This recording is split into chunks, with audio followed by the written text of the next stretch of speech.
Swaraj mission, आपकी आवाज।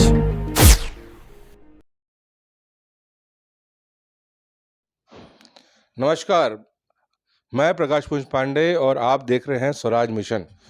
Swaraj mission के द पीपी शो के आज इस खास एपिसोड में हम एक ऐसे व्यक्ति से रूबरू होने वाले हैं और जनता से तारुफ करवाने वाले हैं जो कि बेहद ही संजीदा व्यक्ति हैं और जितने वो प्रोफाइल मेंटेन करते हैं उतने ही लो प्रोफाइल है। मीन्स लो प्रोफाइल का मतलब समझिए, लो प्रोफाइल का मतलब होता है हमेशा जनता के बीच बिना ईगो के कोई भी व्यक्ति बहुत ही सुलभ है वो मिलना उनसे। और हर व्यक्ति को के पास मुझे लगता है उनका नंबर अवेलेबल है और उनके बारे में कहा जाता है कि रात को 2 बजे भी उनको फ़ोन करो तो वो फ़ोन उठाते हैं पर्सनली और बिना प्रोटोकॉल के, और उस व्यक्ति की आधे से 1 घंटे में अगर परिस्थितियां रहीं तो मदद भी हो जाती है। तो आज हम मिलने वाले हैं रायपुर के एक वार्ड के एक ऐसे पार्षद से जिनकी जीवन की स्ट्रगल की कहानी हम सुनेंगे उन्हीं की जुबानी, और कैसे वो आज एक निर्दलीय पार्षद के रूप में जनता को अपनी सेवाएं दे रहे हैं और एक ऐसे राज्य में और एक ऐसे राज्य की राजधानी में जो कि 2 दिग्गज पार्टियों का गढ़ है, और ऐसे गढ़ में भी ऐसे वीवीआईपी वार्ड में अगर कोई निर्दलीय पार्षद चुन के आ रहा है, मतलब ये समझिए कि जनता का कितना प्यार है उस व्यक्ति के लिए। तो हम स्वागत करना चाहेंगे अमर बंसल जी का, जो कि रायपुर के एक वार्ड के पार्षद हैं, राजनेता हैं और समाज सेवी हैं। स्वागत है अमर जी आपका।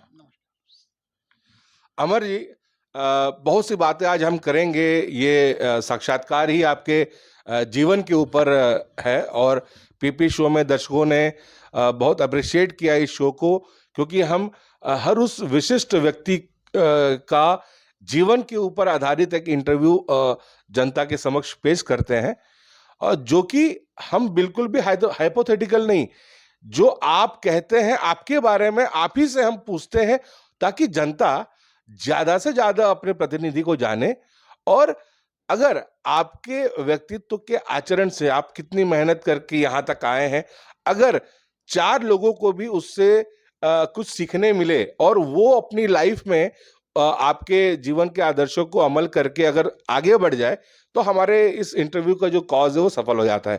तो अमर जी, शुरुआत करते हैं कि बचपन में अमर कैसे थे? बचपन में अमर कैसे थे है तो बड़ा प्रश्न। बचपन से सीधा हम पहुंच जाते हैं। जी। बचपन मेरा उड़ीसा में कटा, जन्म वहाँ हुआ, और मेरे मेरे माताजी पिताजी सरायपाली में कपड़े का दुकान था, और बहुत ही छोटे व्यवसाय के साथ परिवार खड़ा है। और मैं माता पिता से हटकर मेरे दादाजी मुझे बहुत प्यार करते थे, और मेरे पिताजी 7 भाई और बहन 4, बुआ जी 4, उनके बीच में पला बड़ा हूँ। और सबसे पहला अगर कोई लड़का का अगर हमारे परिवार में आया तो मैं आने के नाम से मेरे दादाजी का बड़ा प्यार मेरे ऊपर था। सरायपाली में कपड़ा दुकान होने के बाद भी मेरे दादाजी ने छोड़ा ही नहीं, उन्हीं के सानिध्य में मैं पला हूँ। और उड़ीसा में पदमपुर गांव जो सरायपाली से लगा हुआ है, और सरकारी स्कूल में पढ़ा, और वहाँ की पढ़ाई लिखाई के बाद एक जीवन का मेरा निर्माण होना शुरू हुआ। शुरू से ही मैं एक समाज के प्रति मेरा एक बड़ा प्रगाढ़ रिश्ता रहा है, और समाज का कल्याण या मेरे संगी साथी भी जो होते थे, मैंने कभी भी जो है ना एक जो बोलते ईगो, ऐसा मैंने कभी देखा नहीं। और मेरे संगी साथी के साथ और मेरे गुरुजनों के साथ मेरा एक बड़ा प्यार रहा है, उनकी आज्ञाकारी रहता था। और मेरे सही पूछो तो मेरे बचपन से लेकर के अभी मेरा कोई दुश्मन नाम की चीज़ नहीं है।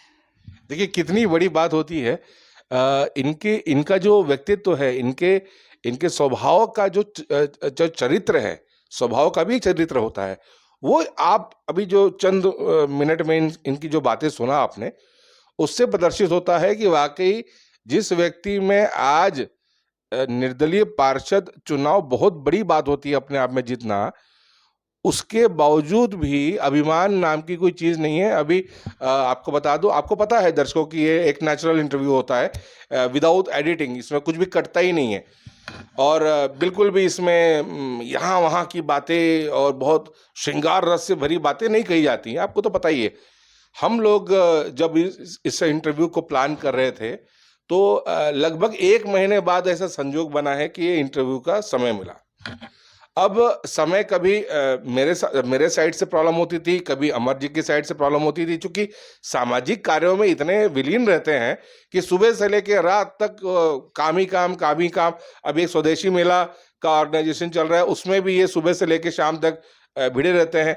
इसके अलावा वार्ड के काम से तो जो इंटरव्यू का जो संजोग बोलेंगे, वो संजोग जमीन जब रहा ही नहीं था। अब जैसे आज का संजोग जमा, तो मैं समय से पहले उपस्थित हो गया। जब मैं उपस्थित इनके यहाँ आ रहा हूँ तो देखा ये अभी नहाए नहीं थे। क्यों?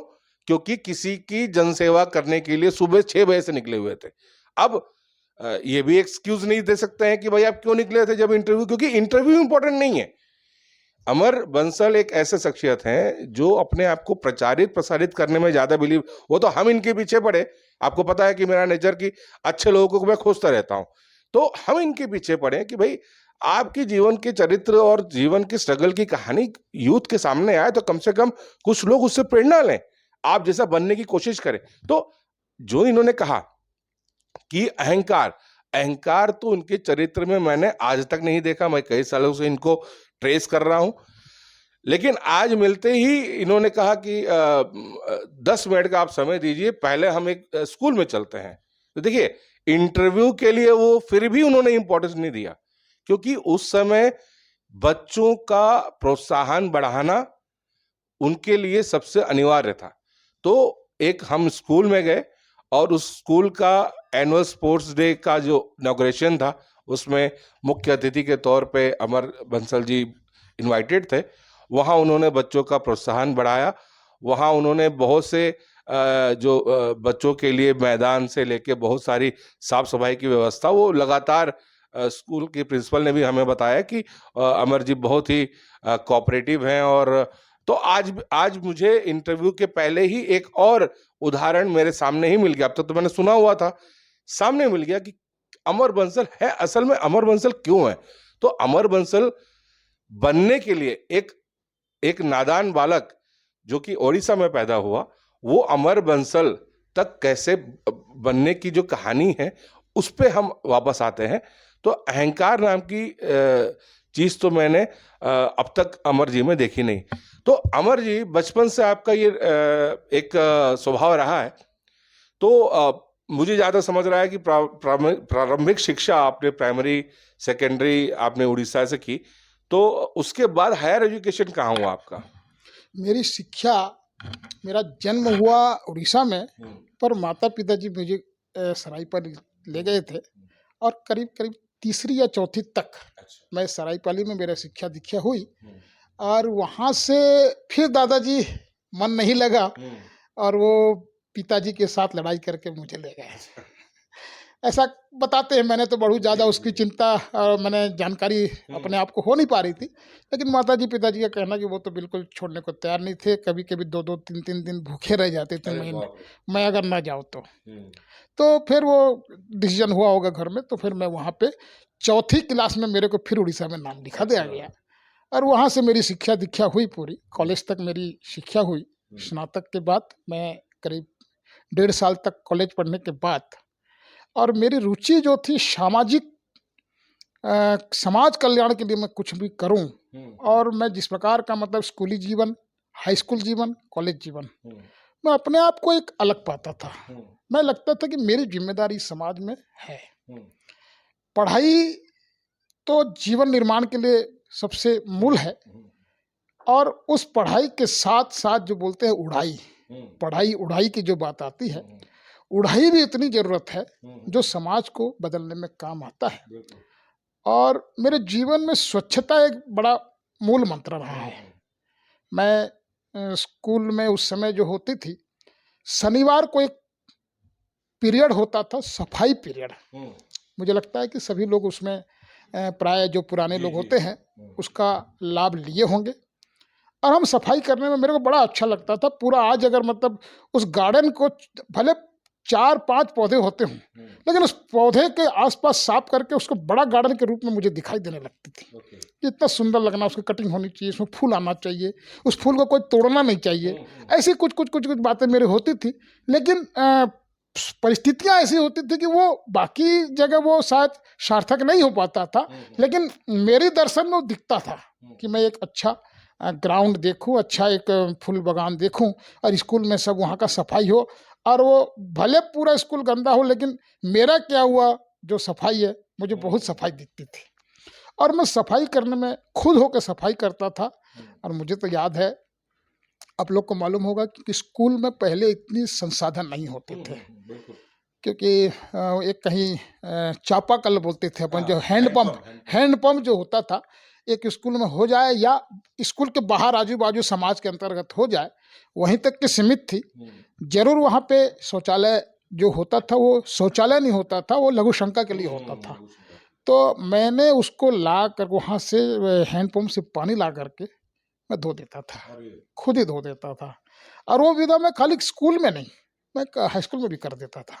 मुझे कोई उसमें मतलब खराब नहीं लगता था, क्योंकि मालूम नहीं मुझे ऐसा क्यों होता था कि मैं सफाई कर दूं।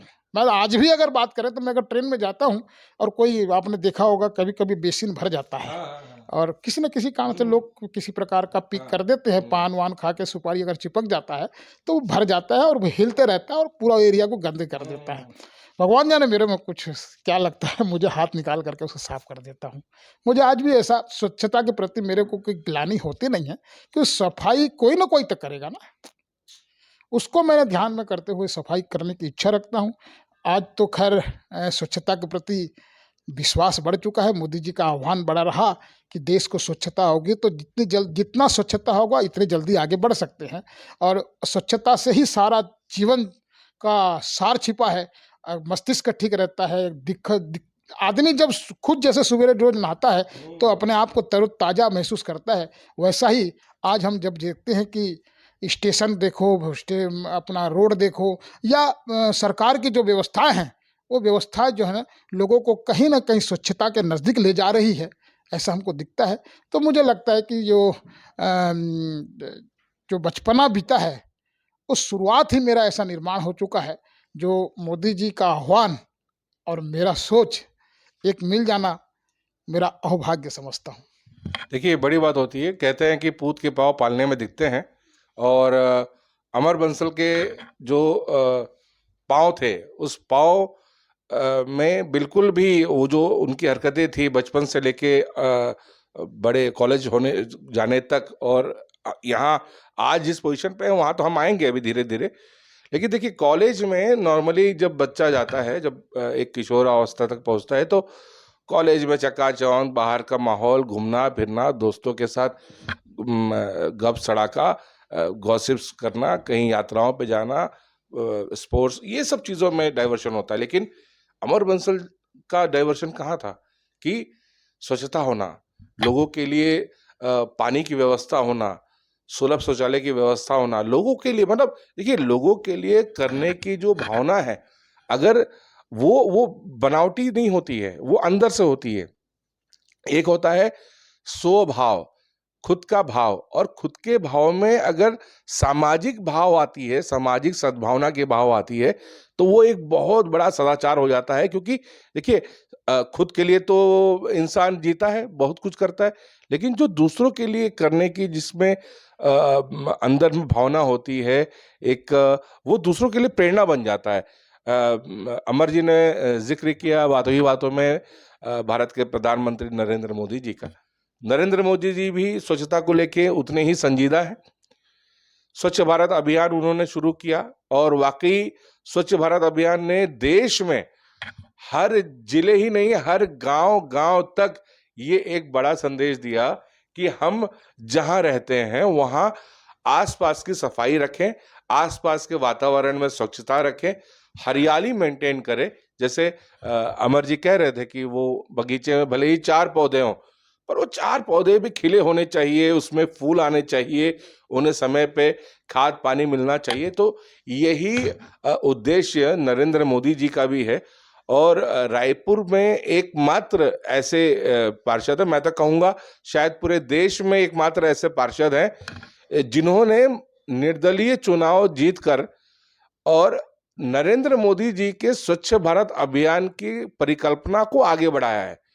अभी मैं जिस स्कूल में इनके साथ गया था, जैसे मैंने अभी जिक्र किया, वहाँ की प्रिंसिपल भी इस बात का उन्होंने उल्लेख किया कि अमर बंसल जी इस चौबे कॉलोनी के वार्ड में मैंने कभी गंदगी नहीं देखी, कचरे की। ये मैं नहीं कह रहा हूँ, ये उनके जो वाक्य है मैं आपके सामने दोहरा रहा हूँ। कभी भी हमने कहीं कचरा नहीं देखा। रादर मैं भी सुबह से इस एरिया में घूम रहा हूँ, मैंने कचरा नहीं देखा। समय पे कचरे उठाने वाली गाड़ियां आती हैं। सूखा कचरा और गीला कचरा की डिफरेंशिएशन भी लोगों को समझाई जाती है कि कैसे सूखे कचरे को अलग आप फेंकें और गीले कचरे को अलग फेंकें। ये देखिए बहुत बड़ी बात है। हम सफाई कर्मी से हेट करते हैं और एक अमर बंसल जैसे पार्षद हैं, नेता हैं, समाज सेवी है, नेता भी नहीं कहूंगा, ये नेता की गुट तो है नहीं, ये तो सही में जनता के लिए जीने वाला व्यक्ति है। ये सोचिए कि ट्रेन में कोई बेसिन गंदा देख के और खुद अपने हाथों से साफ कर दे, इसको बोलते हैं सच्चा व्यक्ति। और यही भाव देखिए, जो कचरा साफ करता है ना, असली व्यक्ति तो वो है। जो समाज का भी कचरा ऐसे ही बढ़ रहा है और उसको धीरे धीरे साफ करने की जिम्मेदारी आपकी हमारी है। तो जो व्यक्ति अपने आसपास इतनी सफाई का ध्यान रखता होगा, वो सोचिए। अब ट्रेन से तो उनका कोई वास्ता नहीं कि ट्रेन में जाके भी कुछ, लेकिन गंदगी देख के बर्दाश्त ना होना, ये वाकई एक असली व्यक्ति, असली मानव प्रवृत्ति है, यही होना चाहिए। लेकिन आज क्या हो गया है कि गंदगी तो हम फैलाते ही हैं और देख के नजरअंदाज भी कर देते हैं। तो ये अवेयरनेस जो भारत के प्रधानमंत्री नरेंद्र मोदी जी ने भी गांव-गांव, जन-जन तक फैलाई है, अमर बंसल जैसे व्यक्ति इस अभियान को बचपन से छेड़े हुए हैं। तो ये एक बड़ी बात है और हमारी शुभकामना है कि भविष्य में अमर बंसल जैसे लोग भविष्य के नेता बने, भविष्य के विधायक, सांसद, मुख्यमंत्री, प्रधानमंत्री बने, और ताकि देश में एक सौहार्दता का, एक स्वच्छता के पीछे और एक दूसरे का सपोर्ट करने के पीछे जो भावना होती है वो डेवलप हो। खैर, मेरी बातें चलती रहेंगी। बात करते हैं, वापस आते हैं अमर जी के पास। तो अमर जी, कभी आपके मन में नहीं लगा कि कॉलेज गए हैं तो फ्रेंड्स के साथ घूमें, दोस्तों के साथ गर्लफ्रेंड बनाएं, मौज मस्ती करें, घूमें फिरें, मूवीज देखें, और आपका तो ध्यान समाज सेवा की तरफ था। तो क्या आपने बचपन, मतलब कॉलेज समय में ही आपको किसी से प्रेरणा मिली थी, या बचपन में स्वभाव तो था, लेकिन समाज सेवा की कोई प्रेरणा स्रोत भी रहा आपके जीवन में? देखिए, ऐसा है, कॉलेज या स्कूल, मतलब स्कूली जीवन से मुझे जो है, एक मेरा व्यवहार और कार्य को देखते हुए हमारे स्कूल टीचर लोग मुझे क्लास मॉनिटर बना दिया गया था। क्योंकि वो दिखता है, मतलब शायद वो लोग दिखते होंगे कि कौन कर सकता है या उसका। एक तो मुझे सबसे बड़ी बात है कि सुबह 4 बजे मैं उठता था, बच्चे समय से उठता था, बचपन से ही 4 बजे उठता था।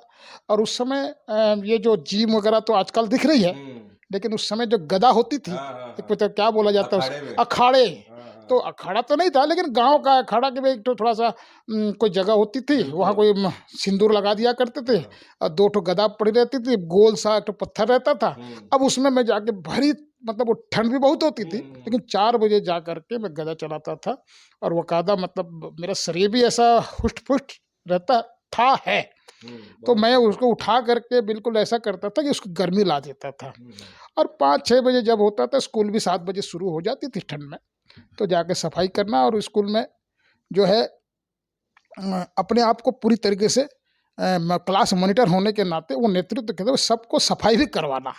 ये मतलब, और सफाई करवाना जो है, कोई डांट डपट के नहीं, भातृत्व भाव से।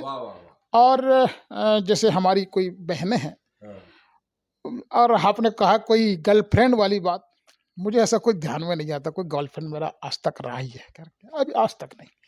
और मैं कॉलेज जीवन में मुझे याद है, कॉलेज फर्स्ट ईयर की बात करूं तो कॉलेज में एक्सकर्शन करके एक ठो वहाँ पे होता था, जो मतलब अपन कोई जगह पिकनिक जाते थे, मुझे आज भी याद है।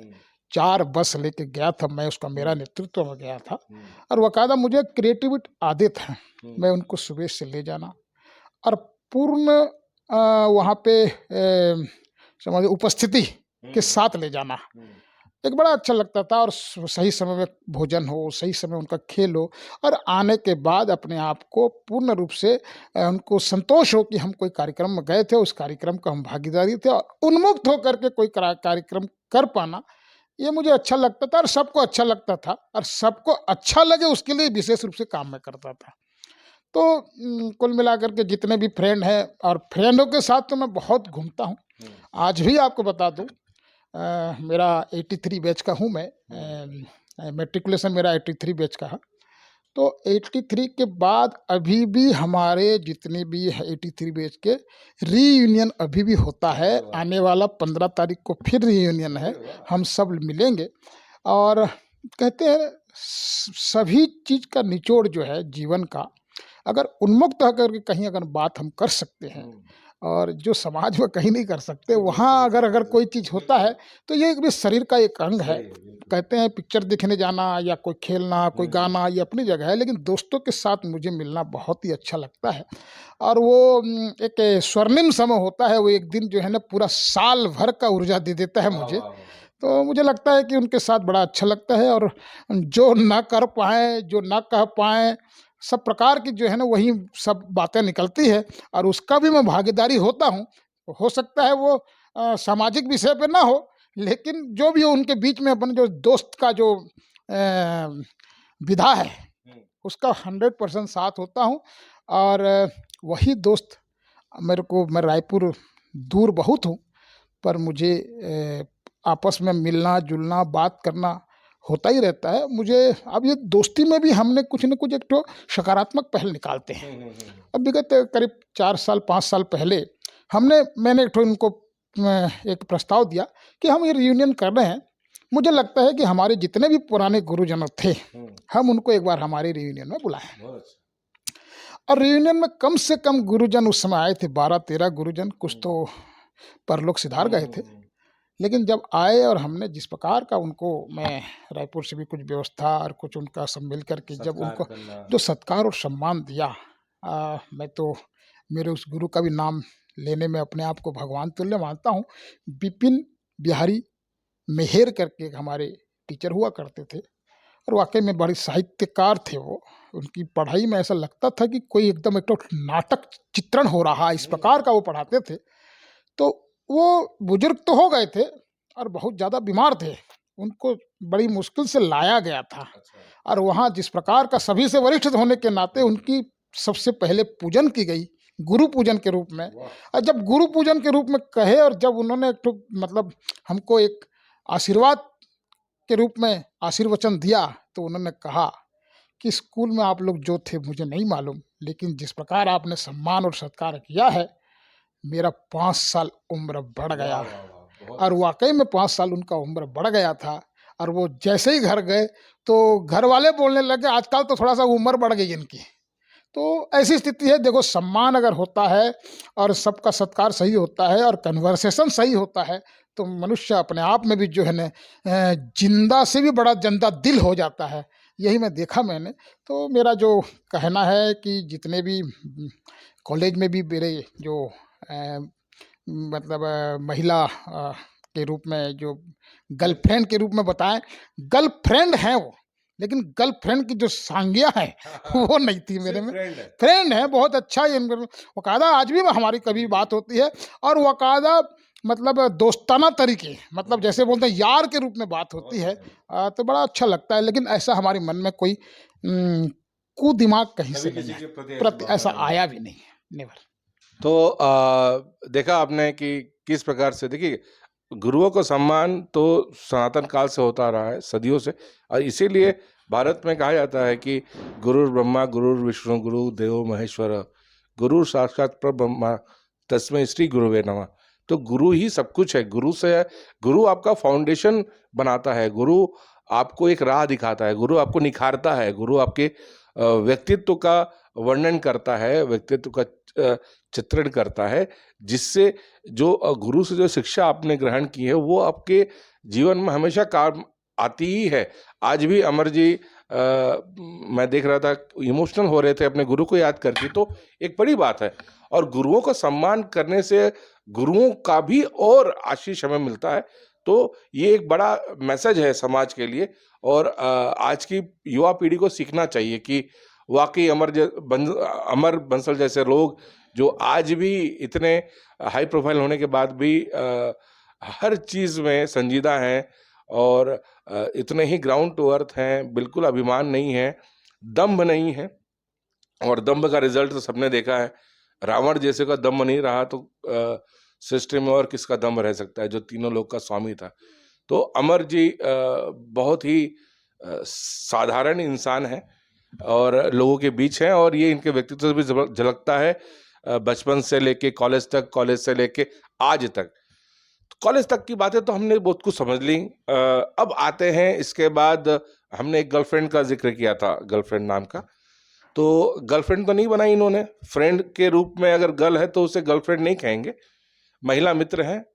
जैसे दोस्त हैं वो दोस्त, दोस्त में कोई जेंडर नहीं होता है, महिला पुरुष सब समान होते हैं। तो रायपुर आना कब हुआ अमर जी, और किस रायपुर आने के पीछे भी क्या कोई स्टोरी है, या रायपुर आपका टारगेट था कि हाँ मुझे रायपुर आना ही है, और रायपुर में आने के बाद ये जीवन की शुरुआत आपकी धीरे धीरे कैसे हुई, इसको विस्तार में बताएं। रायपुर आने का भी एक वाकई में पहली ही रही है। मुझे लगी हाँ, पहली ऐसी रही मेरे जीवन में। जब मैं स्कूली जीवन से बाहर आया, कॉलेज जीवन से जैसे ही बाहर आया, सही पूछो तो मैं विवाह करना नहीं चाह रहा था। जब विवाह करना नहीं चाह रहा था तो हमारे दादाजी ने मतलब मैं संघ 7वीं क्लास से मैं संघ के विचार के रूप में आया, शाखा जाने लग गया। खेल खेल में मेरे जीवन में जो है एक राष्ट्रीयता भाव का जागरण होने लगा। मेरे जो संघ के अंतर्गत नगर प्रचारक जो होते थे रंजन पटेल जी, जो छत्तीसगढ़ में सह संगठन मंत्री भाजपा के रह चुके हैं, वो मेरा सबसे पहले उन्होंने मुझे इस संघ के नज़दीक लाया, और वहीं से मेरा एक विचार की ओर मैंने बढ़ने लग गया। ऐसी स्थिति में जब मैं संघ की ओर जाने लगा, और मुझे लगा कि मुझे कुछ करते रहना चाहिए। ये कोई ऐसा नहीं है, इतनी बड़ी मेरे कोई सोच नहीं आ गई थी, लेकिन मुझे ऐसा लगता था कि मैं कुछ ऐसा करते चलूं। अब जब संघ का बात आया और जब प्रचारक की मामला आया, करते करते ये तो 7वीं क्लास की अगर बात करूं तो मुझे लगता है कि 12 साल का रहा हूँगा उस समय। अब जब मैं 18-19 साल का हुआ तो उस समय आपको मालूम होगा अपना ये अयोध्या जो राम मंदिर मुद्दा, हाँ 92 की बात है। 92 में मैं वहां से घर से निकल गया। अच्छा। कार सेवा के लिए। कार सेवा के लिए जब निकलने लग गया, और उससे पहले एक्चुअल में सही पूछो तो ये तो 86 से उन्होंने देखना शुरू कर दिया मुझे को कि भाई ये कभी भी, और मैं बीच बीच में ऐसा 2-3 दिन बाहर हो जाता था बिना किसी को बताया, बिना बताया, कि मुझे ऐसा लगता था कि मैं थोड़ा सा चले ही जाऊँ, मैं पूरा सामाजिक के रूप में चले जाऊँ। तो 2-3 दिन मैं बीच में चला गया, तो हमारे दादाजी ने पूरा ऐसा कोई जगह नहीं छोड़ा जो मुझे ढूंढा नहीं होगा, और मैं भी देखना चाहता था कि किस प्रकार वो घर ये कर रहे हैं। तो अगर मुझे फिर, क्योंकि पूरा परिवार का एक ही लड़का होने के नाते मैं हर चीज़ को मुझे ध्यान भी आता था, तो लेकिन मैं हमारे जो फ्रेंड हैं उन्हीं के जो मतलब ये हॉस्टल होता था, चैम्बर बोलते थे अपन, चैम्बर में रुक गया तो वहीं चुपचाप खा रहे, वहाँ के ले रहे, कैसा उनका स्थिति। लेकिन फिर मुझे लगा नहीं, बहुत ज़्यादा अपने दादाजी को ये करना ठीक नहीं है। क्योंकि मेरा वो अलग बात है, फिर उसके बाद से संबंध और दिखता है और रोने लग गए थे, तो फिर मैं फिर चला गया। लेकिन उनको दिमाग में आ गया कि लड़का कहीं ना कहीं से हाथ से चला जाएगा, तो उन्होंने, मैं 20 साल का था, मेरी शादी कर दी। अच्छा, हाँ, 20 साल में मेरी शादी हो गई। आपके परमिशन के बिना? अब परमिशन उसमें कौन किसको देता था? अच्छा, बस करना है। करना है, करना है, करना है। और उस समय तो खैर ऐसे भी 21, 22, 23 साल में शादी तो हो ही जाते थे, लेकिन मुझे 20 साल में ही शादी कर दिया गया। शादी के बाद भी मैं 92 में वहाँ चला गया था, अरे, बाहर निकल गया था। ओके। तो वो सब चीज़ जो है ना, मेरे मन में ऐसा लगता था कि मैं देश के लिए कुछ ना कुछ करने की, ऐसे ही एक जुनून था। आपको बता दूं, भारतीय जनता पार्टी की जहाँ बात होती थी, उड़ीसा में आज भी भारतीय जनता पार्टी बहुत ज़्यादा वहाँ पे मजबूत हो नहीं पाई है। और ये बात मैं कर रहा हूँ आपको 85-86 की। तो उस समय खाली 2-4 जन ही हम भाजपा भारतीय जनता पार्टी के लिए काम करते थे, क्योंकि संघ जो है उसका मदर संगठन होने के नाते हर एक जो भी कार्य करना है, संघ के कार्यकर्ता ही सब कुछ अलग अलग ढंग से, अलग अलग रूप से काम कर लेते हैं और बड़े सहज रूप से काम करके बाहर निकलते हैं। किसी प्रकार का अपेक्षा तो थी नहीं उस समय। तो अपन ने जब काम किया तो हमारे दादाजी का जो सोच था कि बेटा जो है इधर उधर हो जाएगा, जल्दी शादी कर देना, और शादी के बाद मैं जो है कम से कम 4-5 काम मेरे जीवन में कर लिए। कभी मैं लोहे का दुकान किया, अच्छा। कपड़े का दुकान किया, 2-3, और कभी कभी मैंने कुछ दलाली, वो जो वहाँ की जो हमारे, हाँ, कमीशन, हमारे जो वहाँ पे मूंगफली का बड़ा अच्छा, ट्रेडिंग था। लोग आते थे, हम उनको बिठा के गांव गांव घूम रहे हैं। और मैंने बाजार भी किया है, मतलब मोटरसाइकिल में गट्ठा रख करके बाजार भी किया है। उस सब में मैं असफल रहा। अच्छा, बहुत असफल रहा उस समय। तो फिर मैं देखा कि नहीं, कुछ ऐसा काम करना चाहिए जो अपन को, जो भाई संघर्ष जीवन है, कुछ न कुछ सफलता तो पाना है। मैंने अपने घर में ट्रक थी, मतलब उस समय पिताजी लोग सब एक साथ थे, किसी न किसी कारण से वो अलग हुए। अलग होने के बाद एक गाड़ी लिया गया, गाड़ी में मैं खुद चलाता था, ड्राइवरी किया मैंने। मैंने ड्राइवरी किया, और ड्राइवरी करीब करीब 3 साल तक किया मैंने। और यहाँ से कलकत्ता तक भी गया हूँ, इधर आपको गोपालपुर तक भी गया हूँ। और मैं ट्रक जैसी चीज़ को खुद ही चलाता, रात रात भर आँख बड़े हो जाते थे। और आपको तो मेरे एक तो पहली भी बताता हूँ, जब मेरी शादी हुई तो शादी के बाद मेरे ससुराल पक्ष के लोग आ गए थे। आपने तो कहा था हमारी पास गाड़ी है, फलाना है, लेकिन आपने तो ड्राइवरी को शादी करवा दिया है। एक तो पहली थी, जो भी हो, मेरा संघर्ष था, जीवन था, वो मेरा काम कहीं ना कहीं, मुझे लक्ष्य और था, उद्देश्य और था, और वो मैंने पाया बढ़िया। और धीरे धीरे जब मैं रायपुर से, मेरा बड़ा संपर्क था उस ट्रांसपोर्टिंग में, रायपुर से माल लेके जाता था और रायपुर आता था। तो धीरे धीरे जैसे रायपुर से मेरी कनेक्टिविटी बढ़ते गई, और यहीं मैंने भी ट्रांसपोर्ट किया। ट्रांसपोर्ट में बहुत अच्छा सफलता हासिल की, बंसल रोड लाइंस के नाम से बहुत अच्छा सफलता हासिल की। और एक गाड़ी से लेकर के मैं 6 गाड़ी में अपने आप में कर लिया था। और सबका साथ, सबका विकास, सबका प्रयास और सबका विश्वास का मैं बिल्कुल वकादा बहुत सहज रूप से करता था। और मुझे तो अच्छा लगता है। मेरे को ये ट्रांसपोर्टिंग छोड़े को करीब करीब 20 साल हो चुके हैं, परंतु जितने भी मेरे साथ कनेक्टिविटी थे, सबसे आज भी संबंध है।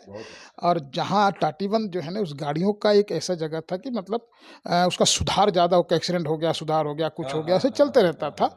और मैं टाटीबंद में आज भी उन होटलों में खाता हूँ, आज भी उन जो रिपेयर करते थे हमारे पंजाबी भाई मैकेनिक्स हैं बहुत ज़्यादा, उनसे आज भी मिलते रहता हूँ।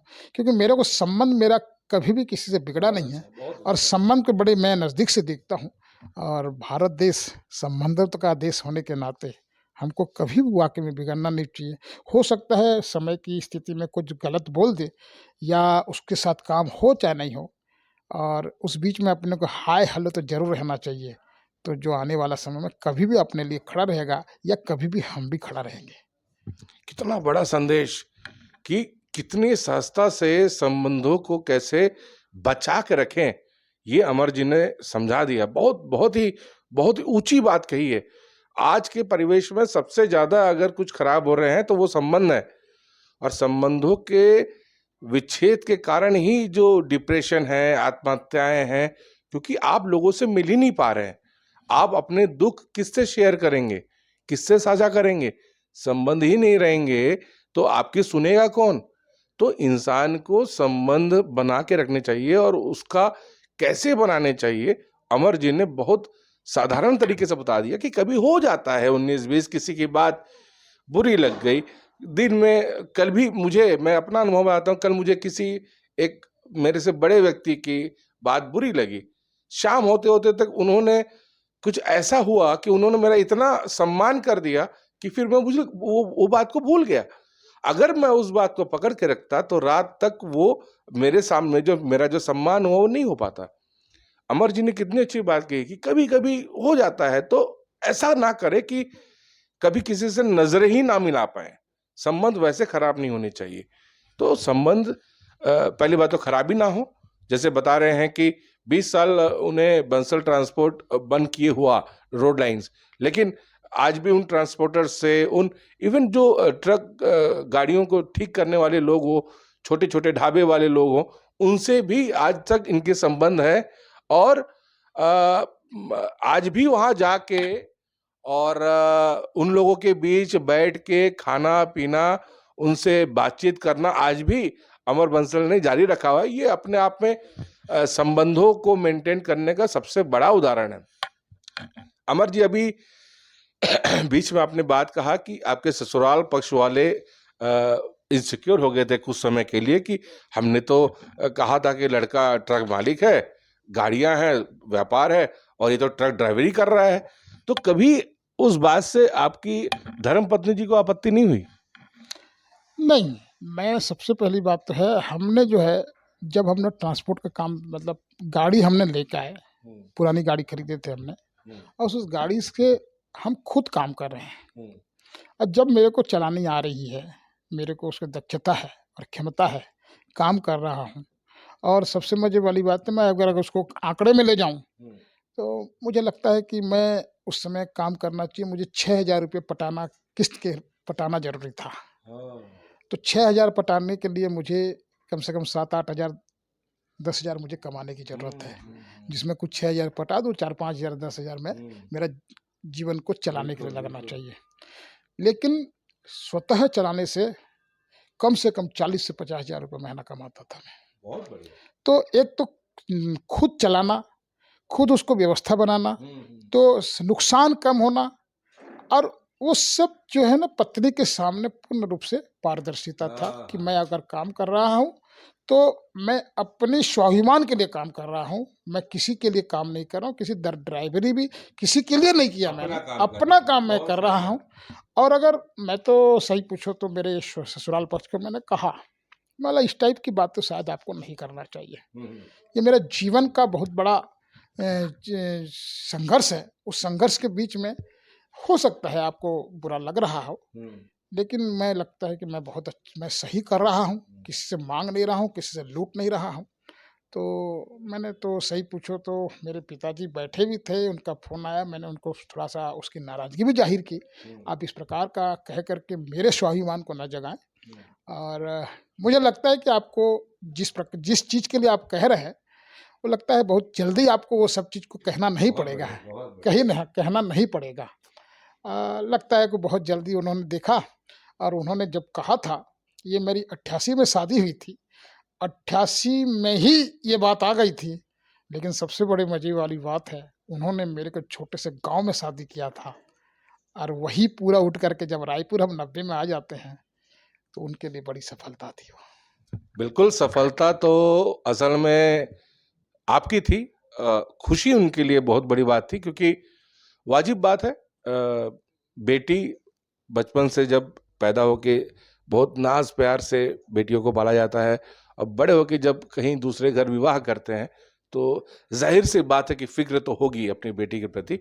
तो वो मुझे लगता है वो नाराज़गी आपके प्रति नहीं थी, वो फिक्र थी अपनी बेटी के प्रति। और ये भी एक बड़ी मिसाल है कि इनकी धर्मपत्नी जी ने भी 88 में शादी होने के बाद भी 90 में रायपुर आते हैं लेके, और हर उस मुहिम में इनका साथ दिया, हर उस मौके पे इनका साथ दिया, जिसके कारण आज वो यहाँ तक पहुँचे हैं। इवन 92 में, जैसा कि अमर जी ने बताया कि वो कार सेवक बन के अयोध्या चले गए थे, फिर भी इनकी धर्मपत्नी ने साथ दिया। तो स्वराज मिशन इनकी धर्मपत्नी जी को भी बहुत बहुत बधाई देना चाहता है। और आप ये इंटरव्यू देखेंगी तो वाकई आप भी और गौरवान्वित महसूस करेंगी कि आपके पति वाकई एक मिसाल हैं आज। और मैं कोई देखा जाए तो आपको पता है कि ये इंटरव्यू पेड तो होते नहीं है। मैं दिल से तारीफ कर रहा हूँ, क्योंकि वाकई इनका नाम मैंने काफ़ी सुना था, और आज तो मैंने आपको अनुभव शेयर भी किया कि इनके साथ ही मैं जहाँ गया वहाँ खुद ही उनकी तारीफ हो रही थी। तो इनके अभी तक के व्यक्तित्व के बारे, अभी तक के जीवन परिचय से ही इनके व्यक्तित्व के बारे में समझ में आता है कि ग्राउंड टू अर्थ है, स्वाभिमानी है लेकिन अहंकारी नहीं है। स्वाभिमानी होना चाहिए, अहंकारी नहीं होना चाहिए। और कैसे रिश्तों को बचा के, रिश्तों को मेंटेन करके आगे बढ़ना चाहिए। और ये भी देखिए उन्होंने उदाहरण दे दिया कि 88 में शादी होने के बाद चंद समय के लिए ज़रूर इनके ससुराल पक्ष को फिक्र हुई होगी। मैंने दोबारा कहा कि नाराज़गी तो नहीं थी, फिक्र होगी, लेकिन इन्होंने उसको प्रूफ कर दिया कि एक गाड़ी से 6 गाड़ी की ओनर बनना ये अपने आप में बड़ी बात है। और उड़ीसा से आके, छोटे से गांव से आके छत्तीसगढ़ की राजधानी में अपने आप को स्थापित करना ये बड़ी बात है।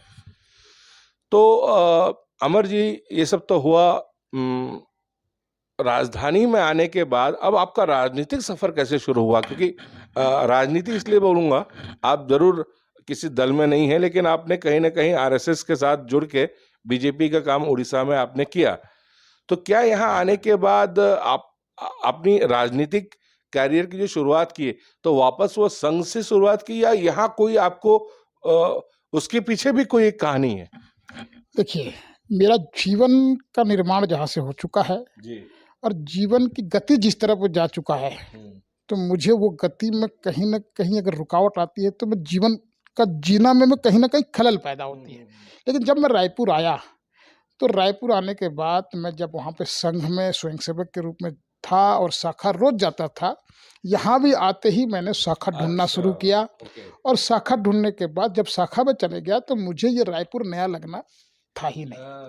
अब मेरा रायपुर मेरा लगने लग गया बहुत जल्दी। मतलब शाखा का जो है व्यक्ति निर्माण जब करते हैं तो वो सब अपने मतलब एक संबंधी के रूप में एकदम से बहुत नज़दीक संबंध हो जाता है। किसी के यहाँ गए और मतलब चाय पीने से लेकर के घरों संबंध हो जाता है। एक तो वो विषय रहा। दूसरा, मैं एक संगठनात्मक विषय को लेकर के, जैसे सामाजिक व्यवस्था भी जो होती है, मैं अपनी एक मारवाड़ी सम्मेलन, मारवाड़ी युवा मंच होती थी, एक युवाओं का भी हम एक ठो जमावाड़ा होना चाहिए कि मेरा जैसा वो व्यवहार है, मेरा जैसा ये जो हॉबी है, उस हॉबी को भी पूरा करना वो अपने आप ढूंढ लेता है। जैसे बोलते हैं खोजिए खोज लेगा। तो वैसा वाला तो हमने एक यहाँ पे करीब करीब 5-7 युवाओं के साथ हमने उनका यहीं पे गठन किया। और उसमें भी मैं शाखा अध्यक्ष से लेकर के मतलब राष्ट्रीय पद तक मैं पहुंच पाया। और यह मेरा जो हॉबी है उसको कहीं ना कहीं गतिमान रखा। और राजनीति की बात जो है वो सेवा से ही चालू हुई है।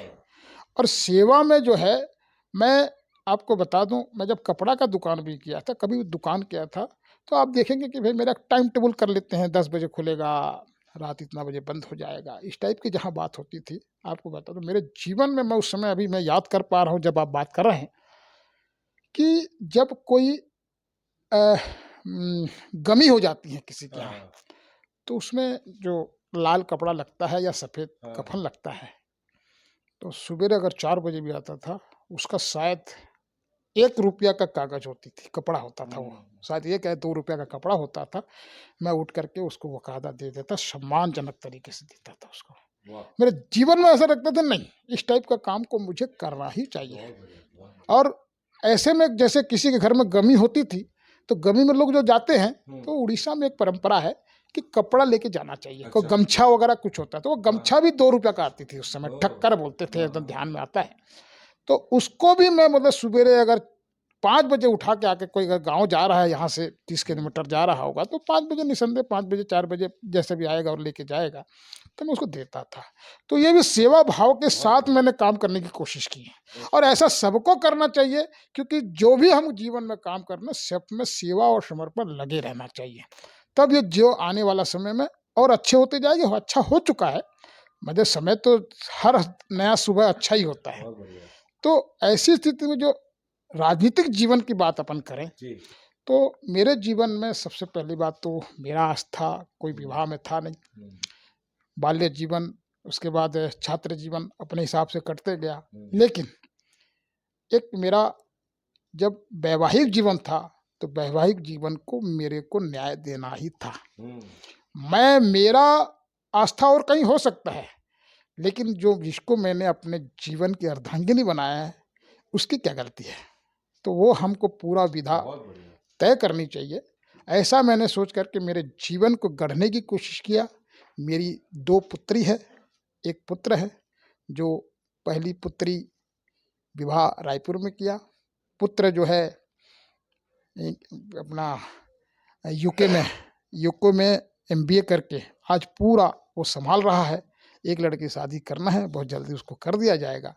तो ये सब विधा पूर्ण करने के बाद मुझे तो सही पूछो तो इससे 3 टर्म पहले भी ऐसा कुछ था कि आप पार्षद में खड़े हो जाइए करके, लेकिन मैं बोला कहीं भी न्याय एक जगह करना चाहिए, क्योंकि मेरे को समय वो नहीं था कि मैं राजनीति जाके करूं। और मैं बड़े पुत्र होने के नाते और मेरा 2 भाई होने, बड़े पुत्र होने के नाते मेरे पर जिम्मेदारी थी, पारिवारिक जिम्मेदारी थी। वो जिम्मेदारी मेरे को पूर्ण करना अति आवश्यक था। उसको करने के बाद 2019 में 31 दिसंबर को मेरे पुत्र ने मुझे रात को 12 बजे व्हाट्सएप के माध्यम से लिखता है, और बड़ा मार्मिक था। उसने लिखा कि पापा, मैं 5 वर्ष हो गया मैं पढ़ के आ चुका हूँ, और आपका जो बिजनेस है, बिजनेस को तुरंत मैं एडॉप्ट करने को तैयार हूँ, लेकिन कहीं ना कहीं आपको विश्वास करना पड़ेगा मुझे। और विश्वास नहीं करोगे तो कहीं ना कहीं 2 केंद्र होते चला जा रहा है। और बिजनेस की परिस्थिति में जब तक एक ऑनरशिप नहीं होती है, तब तक आपके इर्द गिर्द लोग भी जो जितने रहते हैं या आपके स्टाफ जितने रहते हैं, वो आपके तरफ केंद्र देखते हैं। मैं कहीं ना कहीं उसको अपने आप को अलग पा रहा हूँ। और इस बात को इतना बढ़िया ढंग से उसने पिरोया, तो मैं और मेरा छोटा भाई बजरंग बंसल उस चीज़ को रात को ही मैंने, जब मेरे को 12 बजे वो आता है, तो मेरा छोटा भाई बजरंग को मैं तुरंत उठ के बुलाया, मतलब इसको पढ़ो। पढ़ने के बाद बात है, लोग छोटा भाई ने कहा बहुत सही लिखा है इसने। और सुबह उठते ही मैंने उसको बुलाया, क्योंकि मेरा जो मोबाइल नंबर आज जिस नंबर से आप बात कर रहे हैं, ये 2 साल तक मेरे पास नंबर नहीं थे।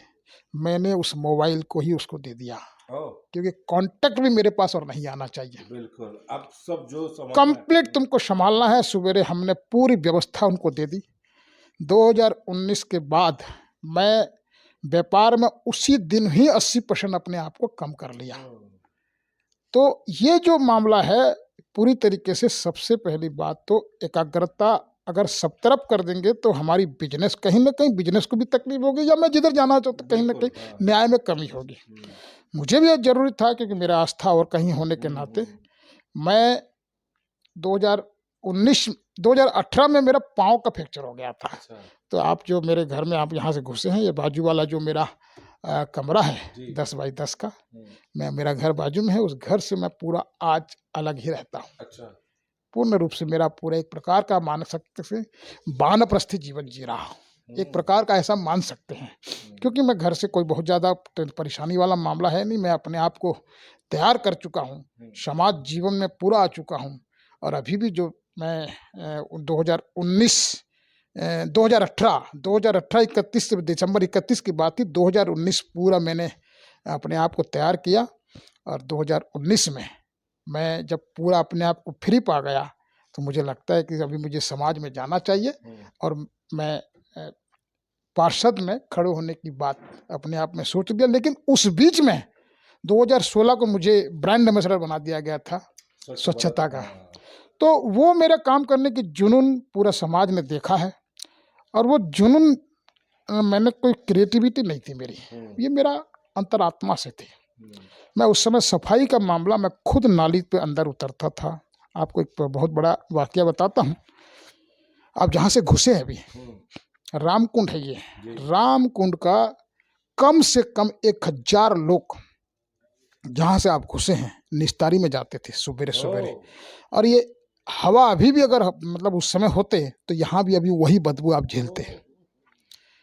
उसको हमने पूरी तरीके से 3 बजे उठ करके, जैसा वो समझना चाहते थे, जैसा भी मुझे करना पड़ा, स्थिति परिस्थिति को मैनेज करते हुए मैंने पूर्ण रूप से शौच मुक्त बनाया उसको।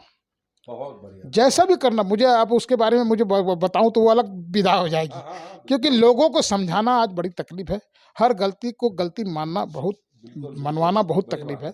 लेकिन हमने उसको बड़े आराम से कर दिया। और जो लोगों को मैंने बंद किया, आज उनके साथ मेरे बहुत अच्छे संबंध हैं।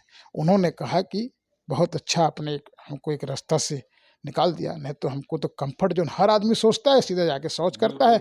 और वो रात 4 बजे 5 बजे वहाँ शौच करते हैं और 10 बजे उधर से नाक बंद करके जाते थे। लेकिन वो सही समय कि भाई आम गिर मतलब पत्थर मारने का समय और आम गिरने का समय एक था। तो मोदी जी का आह्वान था कि स्वच्छ भारत में सबको आह्वान किया था, उसका मैं भी एक विधा के रूप में उनके साथ मैं अपने आप को पाता हूँ। ये मेरे लिए बहुत बड़ा गौरव की बात है और मैं उसको पूर्ण कर पाया। और इस एरिया के सभी लोगों ने उसको देखा और उसके बाद मुझे लगा कि नहीं, मेरा ये जो है जोत के जोत जलती रहना चाहिए। मैंने हर घर में जाके कोशिश की कि भाई गंदगी से हम बाहर आएँ। और ये जो आज जो सफाई दिख रही है वो आज की सफाई नहीं है, 2016 की जो संकल्प थी उस सिद्धि की ओर हम पहुँच गए हैं। इसको मेरे को जो देख करके मेरे को खुद को आनंद आता है कि मैं कुछ कर पा रहा हूँ। और लोग ये मैं कर पाया ऐसा मैं नहीं मानता। मैं एक तो मतलब बोलता है कि कुछ ने मैं, कुछ को मैंने जगा दिया, कुछ आपको आपने जगा दिया, ऐसा है। सब ने मिल करके ये जो मेरा वार्ड है, वाकई में सब ने एक स्वर से मान लिया कि ना गंदगी करेंगे ना गंदगी करने देंगे। तो राजनीतिक जीवन में जो है ये एक शुरुआत रही। और शुरुआत के बाद जो आपने कहा निर्दलीय, मैं इसको निर्दलीय नहीं मानता हूँ। मैं इसको निर्दलीय नहीं मानता हूँ, मैं इसको सर्वदलीय मानता हूँ। क्या बात है? देखो, सर्वदलीय का मतलब ऐसा है कि सबसे पहली बात तो 8726 मतदाताओं ने मुझे वोट दिया है, तो ये निर्दलीय कैसे हो गया? मेरा तो सबसे बड़ा दल हो गया भाई। 8726 गिनती के मेरे 7 लोग हैं, तो ये निर्दलीय कहीं से नहीं है। ठीक है, ये बोलने में ठीक लगता है, लेकिन लोकतंत्र का व्यवस्था है, उस व्यवस्था के साथ हमने आया है। और सबका साथ, सबका विकास और सबका प्रयास और सबका विश्वास से मुझे जो आज ये जगह दी गई है, लगता है मैं उनको पूरा 365 दिन का पूरा मैं उनका सेवा दे पाऊँ। और सबने मुझे बड़े मतलब आलिंगन के साथ मुझे आज हर घर वाले पाते हैं। बच्चा बच्चा अमर बंसल के नाम से जानता है, यही मेरी सफलता मैं मानता हूँ। तो ये राजनीतिक जीवन में मैं नहीं आया हूँ, ये परिस्थितियां ही ले चल रही है। इसको अगर राजनीति किसे कहते हैं मुझे नहीं मालूम, ये तो एक सेवा में ही राजनीति आ गई है। मैंने पहले ही कहा कि आप तो राजनीति के रूप में मैंने नहीं देखा, राजनीति को मैंने सेवा के रूप में देख रहा हूँ। और राजनीति तो जब होगा तो कूटनीति क्या क्या वो पीछे की बात आएगी, लेकिन परिस्थितियाँ यह है कि राजनीति वाकई में जिसको सोच करके राजनीति का विधा बनाया गया है, उसमें अपने को सेवा और समर्पण होना ही चाहिए, जो आने वाला समय में जो विश्व गुरु की ओर ले जाने की बात कर रहे हैं। और मैं तो ये भारत ही बड़ा अहोभाग्य है जो हमारे आज का नेतृत्व है भारत का, वो एक तो अविवाहित है, ना आगा ना पीछा। उनका अगर परिवार की बात करें, 135 करोड़ देशवासियों का परिवार है पूरा। और मैं तो कहूँगा मैं भी अहोभाग्य हूँ, मैं आज पार्षद हूँ, तो इसमें यही कह सकता हूँ पार्षद से प्रधानमंत्री तक सबको जो है ना जिम्मेदारी बढ़ती चली जा रही है। आज की गति में हम सब अपनी जिम्मेदारी को और अच्छे से निभाना शुरू करेंगे तो ये स्वच्छता की केवल बात नहीं है। स्वच्छता, सुरक्षा, शिक्षा, ये सभी में अपने अपने ढंग से जो आज जीवन के रूप में अगर इस धरती पर आया है तो अपनी मानसिक सुखद के लिए जो भी कर पाए, जो भी हम कर पाएँ वो हमको करना ही चाहिए। तभी ये देश जो है ना आने वाला समय में विश्व गुरु की ओर पहुँच सकता है। और सब अगर मन शांति रहेगा और तभी मेरा पूरा परिवार शांति रह पाएगा। इसी के साथ हमको काम करना चाहिए। और ये जो मेरा राजनीतिक सफ़र बोल रहे हैं, तो राजनीतिक सफ़र तो अब इसको राजनीतिक अगर कहते हैं, शुरुआत है मेरी। एक शुरुआत को भी कितने सहजता से कहा। और दलों की बात इन्होंने की कि सर्वदलीय, मैं करता हूं कि सर्वदलीय। असल में सबके दिल में बसते हैं बंसल जी, और इसीलिए अमर बंसल को देखिए, निर्दलीय तो ये टेक्निकल वर्ड है, क्योंकि समझने की भाषा में कोई पार्टी के सिंबल पे जीतता है और कोई बिना दल के जीतता है। मतलब वो अपने स्वविवेक पे, खुद की पब्लिसिटी पे, खुद कितना प्रख्यात है, और प्रख्यात भी छोड़िए, लोग कितने लोगों के दिल में बसे हुए हैं। तो हम दलों की बात ना करें, दिलों की बात करें, तो अमर बंसल जी चौबे कॉलोनी वार्ड, जो रायपुर में बहुत प्रीमियम वार्ड है, वीवीआईपी वार्ड है, उसके वहाँ पे सभी दिलों में राज करते हैं, नो डाउट। और ऐसे समय में निर्दलीय पार्षद जितना, जब 15 साल की गवर्नमेंट, एक बड़ी पार्टी की बीजेपी की जाना और कांग्रेस की गवर्नमेंट आना, तो दो दिग्गज पार्टी और राजधानी में वीवीआईपी सीट को जीत पाना कोई आम बात नहीं है। लेकिन इन्होंने बहुत सहजता से कहा कि इन्होंने जीता नहीं है, इन्हें पता ही नहीं चला कि वो हुआ कैसे। तो ये बयार होती है, और ये बयार थी किस चीज़ की? स्वच्छता की, लोगों के बीच जाने की। जैसे जिस रोड की बात कर रहे थे, लोग निस्तारी करने आते थे, मैं अभी वहाँ से आया, मुझे पता ही नहीं चला कि यहाँ ऐसा कभी कोई ऐसा सीन होता था। तो ये बड़ी बात है कि स्वच्छता दिखना और स्वच्छता को आगे मेंटेन करके लोगों के बीच अवेयरनेस फैलाना, ये बड़ी बात है। और इसीलिए अमर जी का जो स्थान है लोगों के दिल में है, और हम इसे निर्दलीय बिल्कुल नहीं करेंगे, सर्वदलीय कहेंगे कि अभी सबके दिल में है अमर जी। और वाकई ये एक अपने आप में सीखने वाली बात है कि कैसे लोगों में अवेयरनेस फैलाना। उड़ीसा के छोटे से गांव से निकल के एक व्यक्ति राजधानी में वीवीआईपी वार्ड में पार्षद बनता है, तो ये उसकी वाकई स्ट्रगल की कहानी है। अब इस इंटरव्यू के अंतिम फेस में हमने बहुत सारी चीज़ें सीखा अमर जी की जीवनी से। 3 सवाल और लेंगे। आपको पता है कि एक सवाल तो कुछ ना कुछ अजीब रहेगा, क्योंकि सीधा साधा बहुत देर से हम सवाल पूछ रहे हैं, और अजीब नहीं पूछेंगे तो पीपी शो का मतलब नहीं रहेगा। दूसरा सवाल इनका संदेश लेंगे पीपी शो के बारे में, जो हम सभी गेस्ट से लेते हैं। और तीसरा भविष्य के बारे में भी कुछ चर्चा करेंगे। गाने बजाने का आपने कभी जिक्र नहीं किया, लेकिन मैं स्कूल में आपके साथ बैठा था तो आप कुछ गुनगुना रहे थे। तो म्यूजिक का और ऐसे अलग कलाओं का भी आपको शौक है? हाँ, मुझे शौक है, गाने का शौक है। और मैं स्कूली जीवन में मैं अभिनय का बड़ा शौक रहा हूँ, और भगवान की कृपा रही है, माता सरस्वती के विशेष रूप से मेरी कृपा रही है। मैं कोई भी मंच पर गया हूँ अभिनय पर, एक तो फर्स्ट सेकंड थर्ड होती थी, लेकिन उससे भी ऊपर बेस्ट एक्टर होता था। और मैं कोई भी मंच से बेस्ट एक्टर बिना नहीं उतरा हूँ। ये भी अनोखी बात है। बेस्ट एक्टर ही रहा हूँ। कोई भी, जैसे मैं अपने आप को, कोई भूमिका मुझे दे दी गई, मैं अपने आप को वही समझ लेता था, तभी वो काम होता था। अगर मुझे नकारात्मक या सकारात्मक या कॉमेडी, मैं अपने आप को बिल्कुल सोच लेता था, लोग हंसेंगे चाहे मुझे जैसा भी करना पड़े, और उसको पूर्ण रूप से 100% उसके प्रति मैं उसका न्याय करता था। तो आज भी मैं कोई अभिनय करता हूँ, मुझे एक याद है 2-3 ठो जात के ऊपर भी था, उसमें भी मैंने किया था कॉमेडी का, बहुत अच्छा लोगों ने प्रतिसाद किया था। और मैं एक ठो अभी एकल नाटक जो दहेज प्रथा के ऊपर है, उसमें मैंने किया था। तो करीब 10,000 लोग थे, जिसमें 5,000 लोग तो आंखों में आंसू था। इतनी मार्मिक थी वो। तो मैंने करने की कोशिश की है। और जैसे गुनगुनाने की बात, तो सही बताऊँ तो शरीर का सबसे बड़ा अगर कोई दवा है तो गुनगुनाना ज़रूर चाहिए। और मेरा छोटा भाई तो गायक है ही है।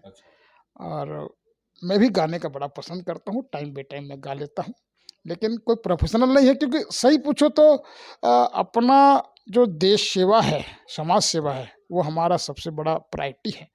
और इस बीच में अगर कुछ हो जाता है तो अच्छी बात है।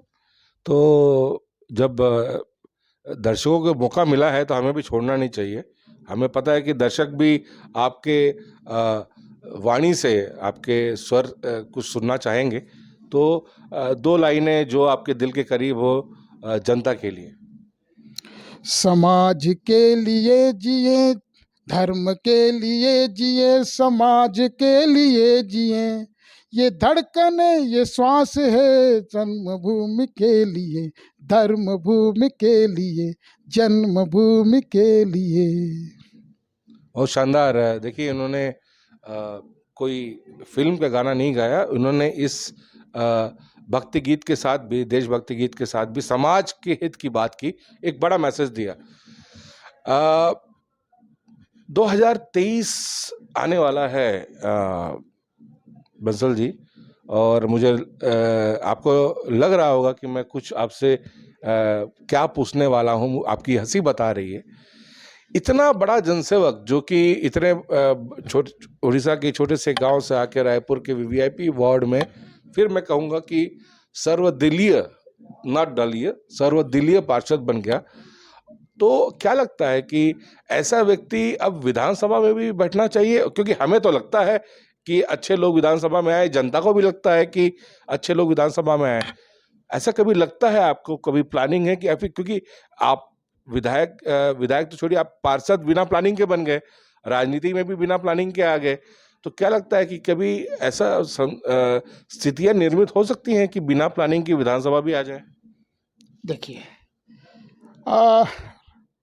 लोकतंत्र में पार्षद एक बहुत ही निचली राजनीति की शुरुआत है, जो अपनी खुद की व्यवहार से ये जनमानस के बीच में हम लोग रहते हैं और एक परिवार की तरह रहते हैं, सब कोई जानते हैं। और मेरे को अच्छा और समाज सेवक के रूप में जान करके जब ये मेरे एरिया ने, मेरे क्षेत्र ने मुझे हाथों हाथ मताभिषेक कर दिया, तो सही पूछो तो मुझे राजनीति का एक विधा अलग है। मैं राजनीति का नर्सरी में गया हूँ आज, और मुझे आज 3 साल हो गया, सीखने को बहुत अच्छा मिल रहा है। और सही पूछो तो मैं इसको बहुत एंजॉय कर रहा हूँ। इससे हम राजनीतिक बयान तो ना समझे? राजनीतिक बयान कभी नहीं हो सकता, कि मैं आपको फैक्ट बता रहा हूँ, मुझे बहुत ही एंजॉय कर रहा हूँ। एंजॉय इसलिए कर रहा हूँ, बता रहा हूँ। आप इसको राजनीतिक बयान के रूप में देखिए, आप तो पत्रकार हैं, बड़े खोजी होते हैं, क्या मालूम कहाँ से किस परिस्थिति में मुंह से निकाल लेंगे। लेकिन मैं आपको बता रहा हूँ, आप मेरे वार्ड में कहीं भी चले जाए, मैं इसको मैं समाज सेवा जी रहा हूँ। आप बिल्कुल आप खुद भी गलती से आप 2 बजे फ़ोन कर लीजिएगा। सबसे मज़े वाली बात बता रहा हूँ, दूसरा रिंग नहीं होने दूंगा। और ऐसा खाली आपको नहीं बोल रहा हूँ, ये सबके साथ ऐसा होता है। कोई भी आपको ये नहीं कह सकता कि मेरा फ़ोन नहीं उठाया। नहीं, इसीलिए तो हम आपका इंटरव्यू लेने के लिए बहुत दिन से आतुर थे, क्योंकि ये आपके मुंह से आपको बोलने की जरूरत नहीं है, तो हमने सुना है। हमने खुद, हमारे भी सोर्सेस हैं, हमने कई लोग को सुना है कि भाई वो आदमी हमेशा समाज सेवा में तत्पर रहते हैं, और रात को भी ये रहता है कि रात को 2 बजे फ़ोन कर लीजिए तो वो आपकी समस्याओं का निदान करने के लिए तत्पर मिलेंगे। क्या है, जैसे हमने वैश्विक महामारी कोरोना को लड़ा, और मेरा चुनाव लड़ते ही जीत के बाद, जनवरी के बाद मार्च में हम लोग सब ने उसके सीधा मुहाने में आ गए। और दुर्भाग्य से यह जो पहली मरीज थी, पहली संक्रमित जो हुई, हमारे मोहल्ले से हुई, निष्ठा अग्रवाल। और वाकई में बता रहा हूँ, मेरी जिम्मेदारी और मेरी स्थिति ऐसी हो गई कि क्या हो गया मेरे घर में। ये मेरा परिवार है, और उस परिवार को देखते हुए मैं आपको बता रहा हूँ, ऐसा कोई जगह नहीं। मैं बोला देखो, कोरोना के लड़ने की शक्ति तो हमारे पास नहीं है, क्योंकि भारत के पास नहीं तो मेरे पास कहाँ से आएगा। लेकिन जिस प्रकार का यहाँ पे मोदी जी ने एक बार कि भाई 15 दिन के लिए लॉकडाउन घोषित किया, उस लॉकडाउन के अंतर्गत 15 दिन 30 दिन किया था, 23 दिन 22 दिन कुछ किया था। हाँ, तो उसमें हमने दूसरा कोई महामारी ना आ जाए, तो उसके लिए हमने रोड में पूरी तरीके से जो जिसके एंटी लार्वा और सब चूना ब्लीचिंग जिस प्रकार का हमने करने की कोशिश की, और मैं खुद जाता था। क्यों? तो आपको डर नहीं लगता था कि आपको भी परिवार है, आप अगर कोविड के शिकार हो जाएंगे तो? देखिए, ऐसा है, स्वच्छता कर्मी डरने लग जाए, पुलिस डरने लग जाए, तो ये देश चलेगा कैसे? देखिए, बहुत बड़ा संदेश है। हम स्वच्छता कर्मी को, पुलिस को गालियां देते हैं, दोषारोपण करते हैं, और जरा सोच के देखिएगा, अगर ये लोग ना हो तो हमारा क्या हाल होगा। एक बार जरूर सोचिएगा। तो क्या लगता है आपको कि अब ये जो आपने कोविड में आपने काम किया, सबको पता है, बहुत से आपने मेहनत किए, पूरे देश ने मेहनत किया उसमें। प्रधानमंत्री मोदी जी खुद समय समय पे इन चीज़ों को ध्यान दे रहे थे। स्वच्छता कर्मियों का उन्होंने अभिवादन भी किया, पाँव पखारे, फूल वर्षाएं की, बहुत सारी काम की। क्या लगता है कि ये अब जो पार्षद से ऊपर उठ के एक वार्ड की बजाय कई वार्ड जो एक विधानसभा में आती है, अब ऐसा नहीं लगता कि अब बहुत से वार्ड्स को ठीक करने की और हमारे आपकी कोई एक विधानसभा को अब डेवलप करने की और वहाँ के लोगों के लिए काम करने की बारी आ गई है? नहीं, बिल्कुल सही बात है। देखिए, सबसे पहली बात तो जो विचारधारा के तहत जो दल होते हैं, और मेरा तो दल मैं आपको बहुत ही क्लियर बताता हूँ कि मैं संघ का स्वयंसेवक होने के नाते मैं भारतीय जनता पार्टी को मुक्त कंठ से मैं उनकी स्वागत करता हूँ, मैं उनको समर्थन करता हूँ। भाई, समय के अंतर्गत मैं आज तक भारतीय जनता पार्टी का सदस्य नहीं हूँ, और मुझे टिकट के समय में भी मैंने विचारधारा होने के नाते मैंने टिकट वहीं से मांग की थी। और उस समय हमारे संगठन महामंत्री हुआ करते थे सौदान सिंह जी। तो सौदान सिंह जी ने एक ही चीज़ कहा था कि तुमने अभी तक सदस्य नहीं हो, उसके चलते आपको टिकट देना असमर्थ हो रहे हैं। लेकिन जुनून मुझे काम करने की, समाज के बीच में मुझे अगर करना है कुछ, तो मुझे लगा करना चाहिए। और मेरे कुछ बाल सखा भी रहे, सब ने एक ही स्वर से कि तुम्हारी जो काम करने की स्थिति है उसमें तुमको करना चाहिए। इसीलिए मैंने वहाँ खड़ा हुआ, लेकिन बड़ी एक तकलीफ भी हो रही थी। मैं बागी तो नहीं हूँ, लेकिन कहीं विचारधारा से गलत तो नहीं हो जा रहा है। नहीं, बागी इसलिए नहीं है क्योंकि आप तो सदस्य, जिस पार्टी के आप सदस्य नहीं, और यही तो क्राइटेरिया थी कि आपको टिकट नहीं दी गई। जब जब जब प्रभारी ने कहा, आपने ही कहा कि चूंकि आप सदस्य नहीं थे इसलिए पार्टी सिंबल पे नहीं चुनाव लड़ सकते थे, लेकिन आप तो दिलों में बसे हैं, तो जनता ने उसका प्रसाद आपको दे दिया। नहीं, जनता ने तो साफ शब्द में कहा, और मैंने जनता के, मेरे यहाँ 2500 घर है, मैंने एक पत्र जारी किया कि मुझे भारतीय जनता पार्टी को मैंने टिकट मांगा है और उन्होंने देने की असमर्थता जाहिर की है। आप अगर मुझे टिकट दे रहे हैं, हर व्यक्ति से मैंने ये आह्वान किया था, तो ही मैं लड़ूंगा। तो मेरे को कम से कम 150 फ़ोन आए थे, और सभी पूरा मेरे वार्ड के कोने कोने से फ़ोन आए थे कि आपको खड़ा होना है। और बड़ा आश्चर्यजनक मामला, वो जब बोलते हैं ना कि भगवान का कुछ किया हुआ रहता है, जो पत्र मैंने भेजा था, क्योंकि मेरा जीवन का एक पहला सीढ़ी स्वच्छता से शुरू हुई थी, तो महात्मा गांधी जी का जो चश्मा था उसमें मैंने भेजा था। तो लोगों ने कहा कि आप, कुछ लोगों ने समझे नहीं समझे मालूम नहीं, लेकिन लोगों ने कहा कि ये चश्मा आपका चिन्ह है क्या? तो लेकिन वो समय परिस्थिति के तहत चश्मा मुझे मिल गया, तो लोगों ने बड़ा हाथों हाथ उसको लिया, और उसको मेरे को तुरंत उन्होंने चुनाव में मताभिषेक कर दिया। और आप जो कह रहे हैं कि भाई इसको पूरा सभी जगह करना चाहिए, मैं आपको बता दूं, मैं अभी तक जितना किया हूँ मेरे वार्ड में तो किया ही हूँ। जैसे मच्छर उन्मूलन की बात है, मैं पूरा कम से कम 7-8 वार्ड में करता हूँ। और आजू बाजू जो चुनाव के समय 12,000 भाप मशीन हमने बांटा। 12,000 जितने सभी जगह, मतलब कुकुरबेड़ा और टाटीबंध सब जगह जाके आए हमने, और सभी जगह हमने जा करके हमारे से जो हो सकता है, मेरी आवाज़ जहाँ तक के पहुँच सकती है, मेरी क्षमता जहाँ तक के है, मैं करने की कोशिश करता हूँ। और मुझे लगता है कि अभी जो राजनीति है, राजनीति में कूटनीति होता ही है, लेकिन आज केवल करने की ज़रूरत है, सकारात्मक राजनीति की ज़रूरत है। जो कर सकता है उसको सामने करने की ज़रूरत है। तेरा मेरा करने के बाद वो राजनीति कहीं न कहीं पतन का कारण बनता है। और शायद जो परिस्थितियाँ निर्मित हुई है, हमने सबने देखा है, उसके बड़े अच्छे से समीक्षा करने के बाद हमको उस नया राजनीति को, राजनीति एक दूषित राजनीति को एक सकारात्मक राजनीति में पड़े, स्वच्छ राजनीति में आए और लोगों के राजनीति के प्रति विश्वास हो, ऐसे हमको कार्य करने की ज़रूरत है। क्योंकि संगठन में शक्ति है। आज भारतीय जनता पार्टी को मैं पूर्ण रूप से समर्थन करता हूं और मेरा ही मानता हूं।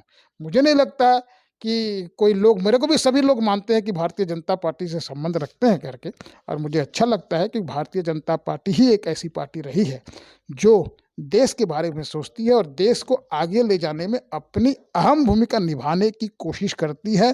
ये सत्य है। कोई अगर राजनीति में, देखो, राजनीति में विरोधाभास होना, विचारों का उसके ऊपर टीका टिप्पणी करना, ये भी एक जरूरी है, क्योंकि विरोधाभास ही अपने एक आईना बनता है। हम उसमें देख पाते हैं कहीं हम तो गलती नहीं कर रहे हैं। तो ऐसी स्थिति में भी जिस प्रकार का विपक्ष है ना, विपक्ष भी सशक्त होना चाहिए, क्योंकि विपक्ष अगर पूर्ण रूप से जीरो हो जाएगा तो बोलते हैं कि नहीं, लोकतंत्र खतरे में आना ही है। क्योंकि बड़े बड़े जितने भी रावण जैसे लोग भी जो है ना, विरोधाभास नहीं होने के कारण रावण कहलाने लग गए हैं। तो ऐसा कुछ होना नहीं चाहिए। और राजनीति को बड़े ही क्योंकि देखिए, राजनीति 2% लोग करते हैं, 98% लोग जो है ना जीवन जीते हैं, और उस 98% लोग जो हैं वो कुछ कहते नहीं हैं, लेकिन वो हमारी जिम्मेदारी है, हम उनको पूर्ण रूप से सही चलें। और आने वाला समय एक बहुत भारत का एक, वो भी अपने आप को सोचने लग जाए, जो आज 2% बोलते हैं, 98% सभी अगर सोचने लग जाएंगे तो मेरा देश विश्व गुरु होने में देर नहीं लगेगी। लेकिन अभी भी उत्तर की प्रतीक्षा कर रही है जनता। आपने बहुत स्मार्टली तरीके से उत्तर से आप अभी भी बचे हैं कि 2023 के विधानसभा चुनाव में जनता आपको चुनाव लड़ते हुए देखना चाहती है। तो आपकी क्या सोच है?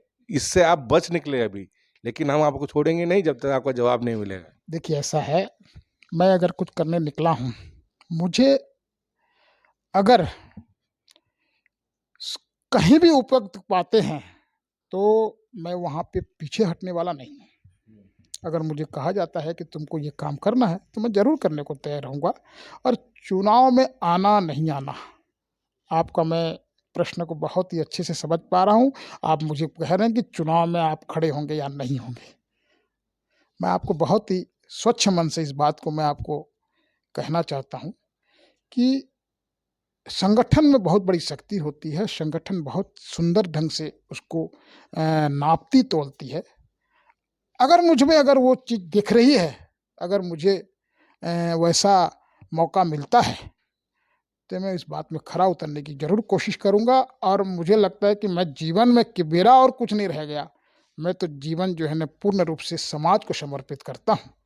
और मुझे लगता है कि मैं एक एक मिनट जो है ना खराब कर नहीं सकता, क्योंकि मतदान है, ये मत नहीं है, बहुत बड़ी बात। मतदान किया जा रहा है।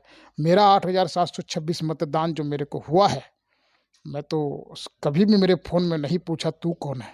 सत्यता बता दूं आपको एक छोटी सी वाकया भी बता देता हूँ इस बारे में, क्योंकि मुझे जिम्मेदारी मिली हुई एक वार्ड की, और मुझे अगर एक वार्ड की मिली है तो उस वार्ड की पूर्ण जिम्मेदारी मेरे ऊपर है। अगर मुझे फ़ोन आता है तो लोग मुझे समझते हैं कि मेरा घर अमर बंसल ने देखा है, किया है। और सबने इतना सहज रूप से बोलते, मेरा घर के बाजू में पीछे में, अब मेरा घर के बोलने से इतना 2000 2500 में मुझे कभी कभी मैं रिकॉल नहीं कर पाता हूँ, लेकिन मैंने कभी नहीं पूछा। फिर उसको पूछता हूँ कहाँ स्पेशल बताओ, मैं किसी को भेजता हूँ। तो मैंने कोई कांग्रेस बीजेपी या किसी दलीय सर्वदलीय किसी प्रकार का मैंने जाति धर्म पंथ का भी मैंने देखा नहीं। आप पूछ सकते हैं, मैं 100% यहाँ उनके लिए उपलब्ध रहता हूँ। अगर मैं कहीं चला भी गया यहाँ से 2 दिन के लिए 3 दिन के लिए, मेरा आज जो संचार क्रांति है उससे मैं 100% बंधा रहता हूँ। किसी का भी काम मैं आज देखता हूँ, करता हूँ, कल देखेंगे परसों देखेंगे, आज तक मैंने किया नहीं है, क्योंकि ऐसा होना नहीं चाहिए जब मैं कहता हूँ। एक दूसरी बात, मैं अगर बात करता हूँ कि व्यसन नहीं होना चाहिए, दारू नहीं पीना चाहिए, गुटखा नहीं खाना चाहिए, मैं आपको जानकारी बता देता हूँ, ना मैं गुटखा खाता हूँ, ना मैं दारू पीता हूँ, ना मैं आपको सुपारी खाता हूँ। इसीलिए मैं कह पाता हूँ कि नहीं, हमको पूर्ण रूप से सात्विक होना चाहिए। सरकार की द्विभाषी हम जिस प्रकार का, हालांकि मैं आपको लगेगा ये मैं राजनीतिक बात कर रहा हूँ, लेकिन ये मेरे मन की बात मैं कर रहा हूँ, क्योंकि एक तरफ वो दारू बेच रहे हैं और एक तरफ वो दारू रोक रहे हैं और वो प्रवचन दे रहे हैं कि दारू पीना शरीर के लिए हानिकारक है। भाई, आप किसी को अगर आदत में डाल दोगे तो उसको दारू ही दिखेगी।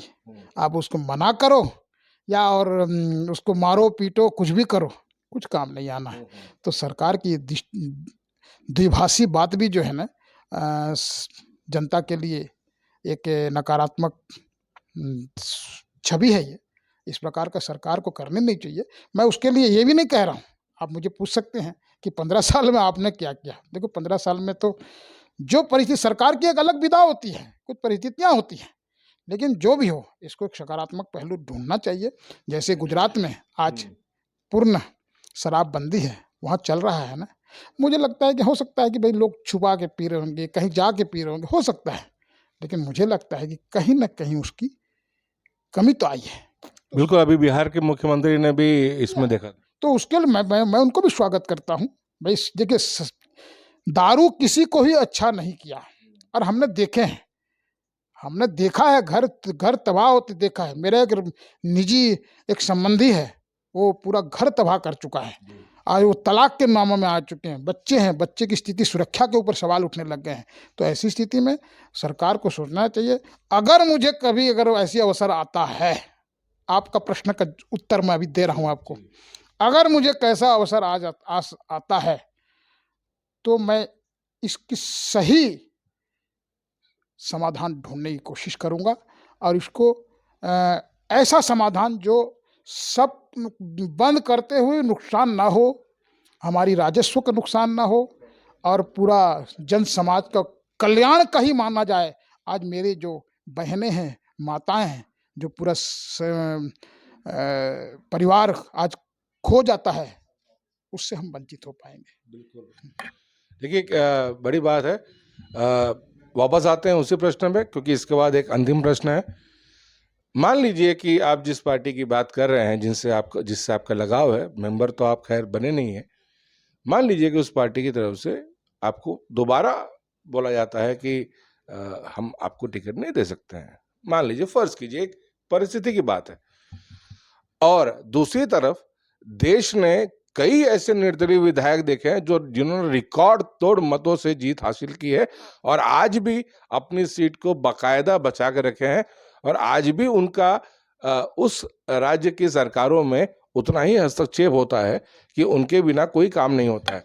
क्योंकि कुछ ऐसे कुछ विधानसभाएं होती हैं जहां लोग दलगत राजनीति से ऊपर उठ के, जैसे आपको निर्दलीय चुना क्योंकि आपने काम इतना अच्छा किया, तो क्या ऐसा लगता है कि ऐसी सिचुएशन आएगी कि मान लीजिए ऐसी परिस्थिति हुई, तो जैसे निर्दलीय पार्षद के रूप में आप उभरे, वैसे निर्दलीय विधायक के रूप में आप इतिहास कायम करेंगे छत्तीसगढ़ में?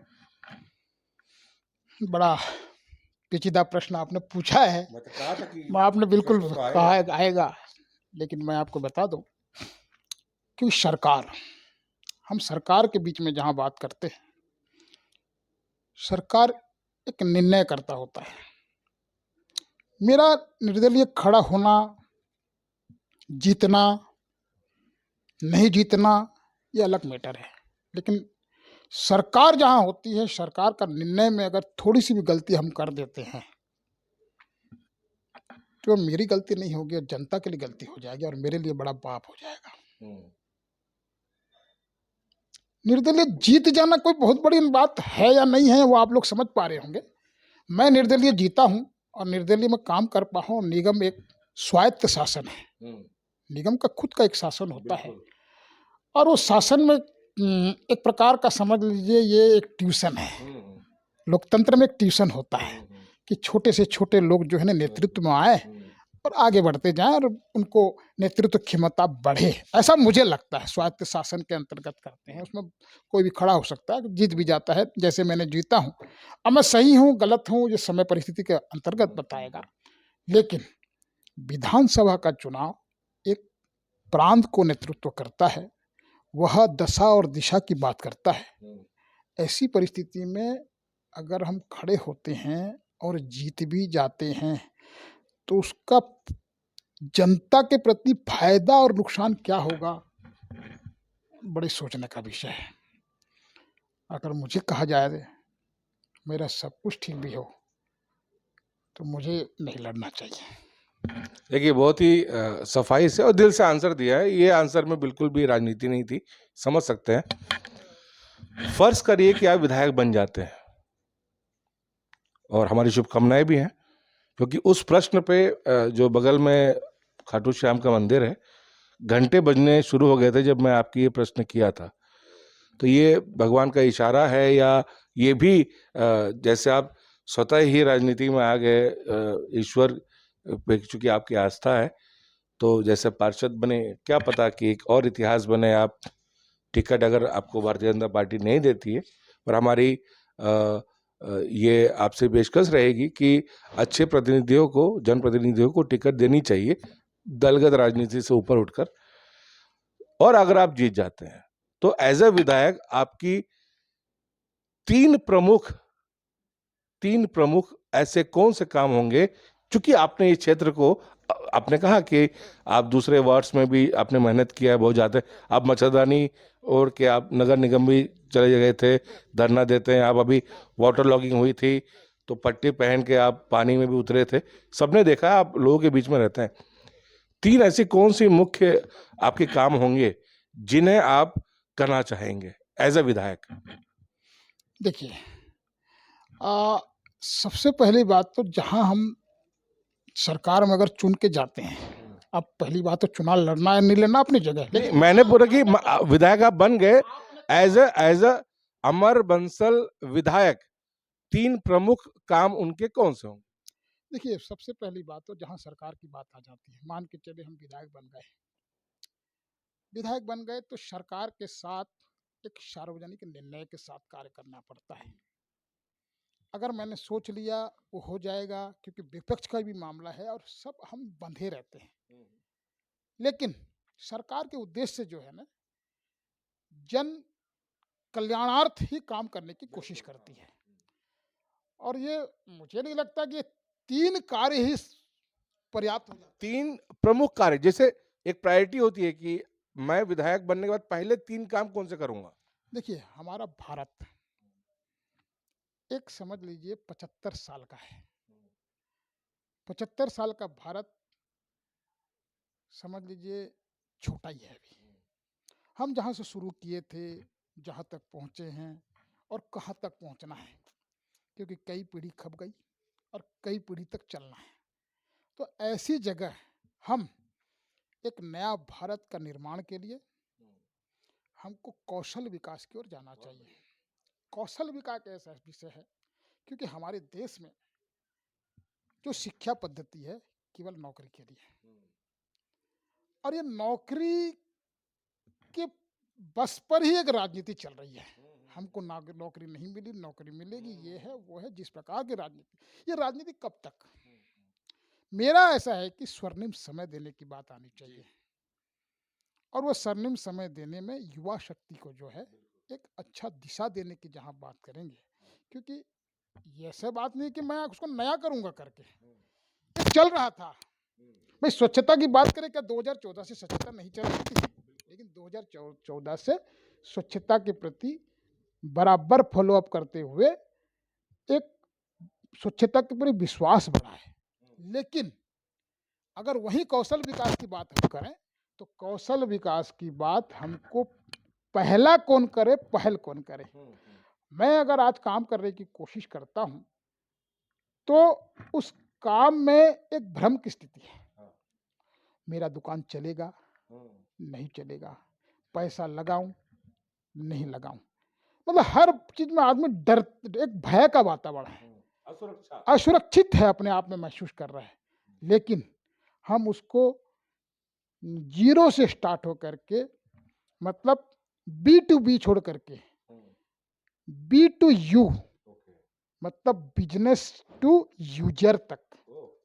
आप B2B और B2C वाला मामला नहीं है यहाँ पे। मैं बोल रहा हूँ बिजनेस टू बिजनेस के साथ साथ B2BU, यूजर, अंतिम तक पहुंचाना। मतलब सही पूछो तो हम काम जो करेंगे उसको मार्केटिंग करना, मार्केटिंग करने का सिखाना हमको।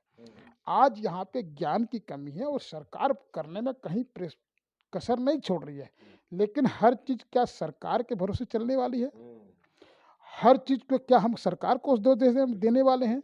मैं कहता हूँ हर परिवार का एक विषय होना चाहिए। आज सबसे बड़ी तकलीफ क्या हो रखी है, मुझे ऐसा लगता है कि परिवार में तो है, लेकिन परिवार का सबकी मुंडी नीचे है। मतलब हर कोई जो है ना व्हाट्सएप पे ही ध्यान दे रहा है। आज अगर पूरा परिवार बैठे हैं, किसी प्रकार की बात चल रही है, तो सबकी मुंडी जो है ना व्हाट्सएप पे चल रहे हैं। आपस में संवाद खत्म हो गया है।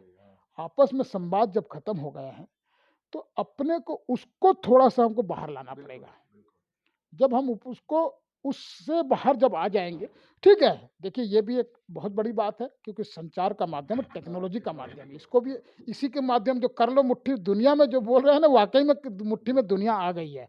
लोग कहते हैं कि इसके बारे में मुझे मालूम नहीं है, मुझे इसके बारे में मालूम नहीं है। तो आपके पास मोबाइल है, खोलिए गूगल, खोलिए यूट्यूब, आपको हजारों उसका कुछ ना कुछ ज्ञान देने वाले मिल जाएंगे।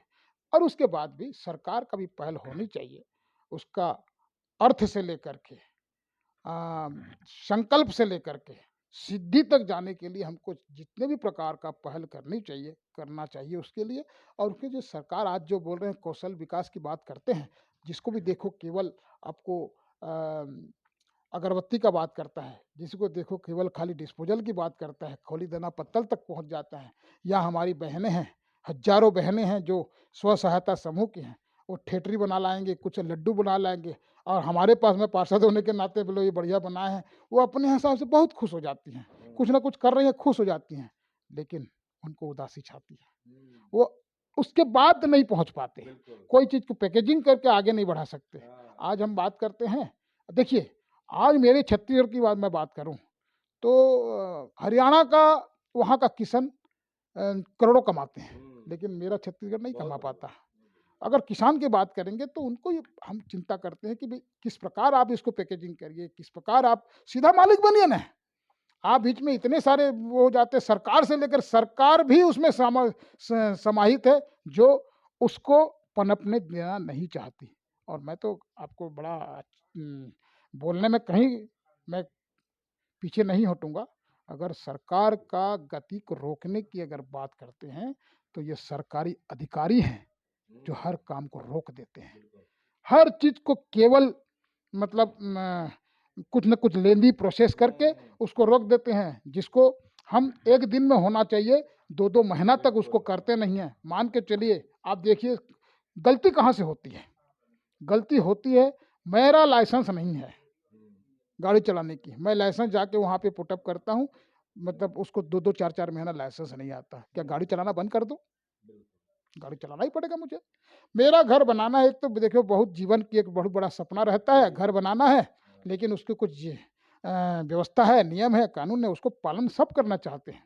लेकिन जाके जब हम वो निगम में देते हैं कागज, तो इफ एंड बट करते हुए अच्छा क्या होता है ना, मुझे घर बनाना तो अभी बनाना है, मेरे पास ऐसी व्यवस्था बनाया हुआ है कि पैसा भी व्यवस्था बनाया हुआ है, सब कुछ है, और मेरे को उसमें 1 साल का मैंने एक समय तय कर लिया, उसके अंदर बना लेना है। अब उसको मैं जब वो पत करता हूँ तो 6-6 महीना, साल-साल भर तक वो पास होता नहीं है, कागज़ ही नहीं बनता है। लेकिन उस बीच में घर बन जाता है। अब बताइए मैं घर बनाना बंद कर दूँ कि उसके पीछे पड़े रहूँ? अब वो मेरा घर लीगल होते हुए, लीगल चाहते हुए इल्लीगल हो गया। तो इस प्रकार का जो मतलब गलतियाँ हैं, हाँ, जो सरकारी तंत्र, हाँ, भ्रष्टाचार का तंत्र है, सरकारी तंत्र है, इस प्रकार का जो तंत्र को अपन रोक करके और दुरुस्त करने की ज़रूरत है, एकल खिड़की ज़रूरत है। हर आदमी कहता है कि ये यहाँ तक के मेरा था, आगे का मुझे नहीं मालूम।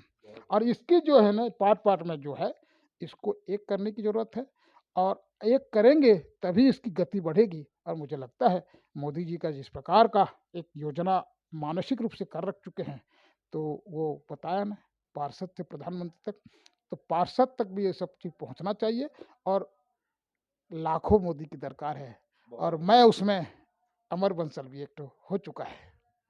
देखिए कितनी बढ़िया तरीके से अमर जी ने अपनी बातों को कहा और यकीनन देश में देश के सिस्टम में अच्छे लोगों की ज़रूरत है और हमें ऐसा लगता है कि आने वाली विधानसभा चुनाव में भी अच्छे लोग सामने आएंगे।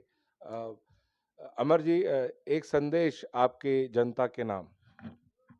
देखिए जनता से मैं यही कहूँगा, क्योंकि हम अमृत काल में हैं, 75 साल पूरे कर चुके हैं और अब हमारी भूमिका खुद को शुरू होती है। न कि हर चीज़ केवल जो है ना सरकार को हम दोष दें। सरकार एक व्यवस्थापक है, हर गति का ज़िम्मेदार हम हैं।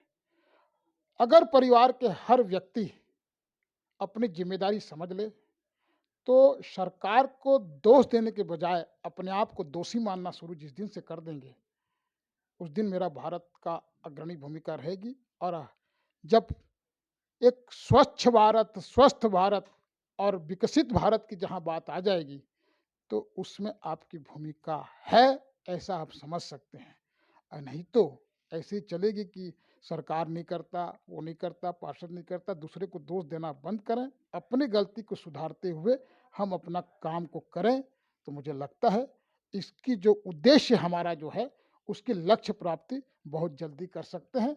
मैं आपके माध्यम से पूरे समाज से ये कहना चाहता हूँ, पहले स्वयं पर अनुशासन, फिर दूसरे पर शासन होना चाहिए। मेरा आपसे निवेदन है, यह विधा को सब अपन करते जाएंगे इन्हीं भावनाओं के साथ। जय हिंद, जय भारत, जय छत्तीसगढ़। महात्मा गांधी ने भी कहा था कि आत्म अनुशासन और आत्मनिग्रह की ज़रूरत है। ऐसे ही एक संदेश अमर बंसल जी ने भी दिया है कि हम अपने स्वयं में परिवर्तन लाएं और सरकारों को दोष देने के बजाय अपनी आप पे विवेचना करें कि हम समाज को हमने क्या लौटाया है। समाज ने तो हमें बहुत कुछ दिया है, पर हमने समाज को क्या लौटाया है।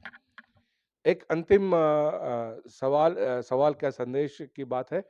हम अपने सभी जितने भी अतिथि होते हैं उनसे स्वराज मिशन के इस पीपी शो की जो मुहिम है, जो ये हमने इंटरव्यू का तरीका इजाद किया है, ये जो मुहिम हमने छेड़ी है कि युवाओं को प्रेरणा मिले, इसमें इसके बारे में आप क्या कहना चाहेंगी कि आपका अनुभव क्या है और आप कैसे देखते हैं इस शो को?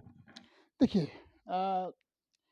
सबसे पहली बात तो आज भारत का चौथा स्तंभ माना गया है और स्वराज मिशन का आपने जो ये शो प्रारंभ किया है, एक बहुत ही विस्तार से आपने एक लोगों के सामने किसी की बायोग्राफी आपने देने की कोशिश की है।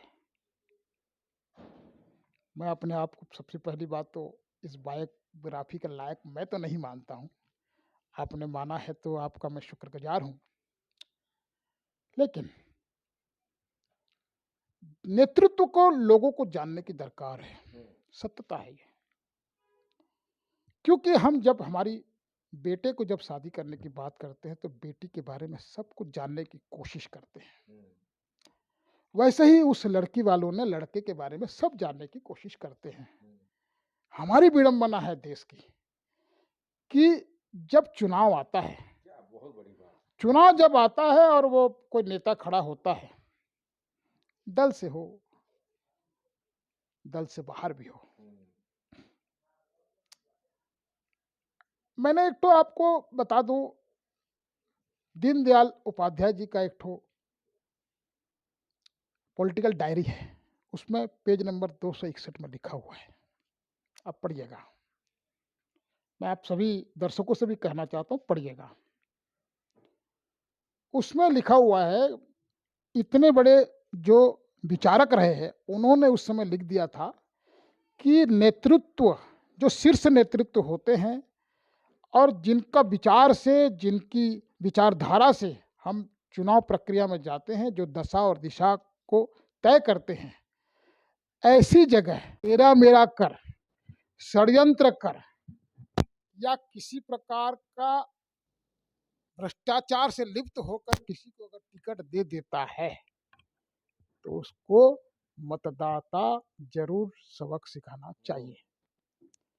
तो ये मेरा कहना है कि जो आपने बायोग्राफी दिखाने की कोशिश की है, मुझे नहीं लगता आप बहुत लोगों से कर रहे होंगे, आप जरूर उसको सुनना चाहिए। देखिए, आपने जिस प्रकार का, मुझे आपने कल फ़ोन किया, आज सवेरे आ गए, अब मुझे आप क्या पूछेंगे मुझे भी नहीं मालूम, लेकिन जिस प्रकार का आपने पूछा है, मेरे मन अंतरात्मा से जो मेरा सोच है, मैं आपके सामने रखने की कोशिश किया, और वो सही होगा या गलत होगा वो जनता सब जानती है। फैब्रिकेटेड क्या होती है, बनावटी क्या होती है, वो दिखता है। और बनावटी जो होती है या पढ़ के जो होता है, उस कुछ ही क्षण भर होता है। मुझे लगता है कि आपने शायद 1 घंटा तो हो गया होगा। 1 घंटा अगर कोई भी चीज़ को बनावटी नहीं हो सकती, और वो जैसा भी आदमी, जितने भी प्रखर वक्ता हो, प्रखर मतलब बनावट, मतलब कुछ उसके जो कारस्तानी करने की विधा जानता हो, वो भी इसमें फेल खा जाएगा। आपने तो बड़े अच्छे से सही पूछे तो मुंह के अंदर हाथ डाल के बात निकालने की कोशिश की है। प्रकाश पुंज जी पांडे, मैं आपका नाम जब आपने मुझे बताया और आपने स्वराज मिशन का ये विषय में बताया, तो मुझे तो समझ में नहीं आता किस प्रकार आप ये मेरा इंटरव्यू करना चाहते हैं।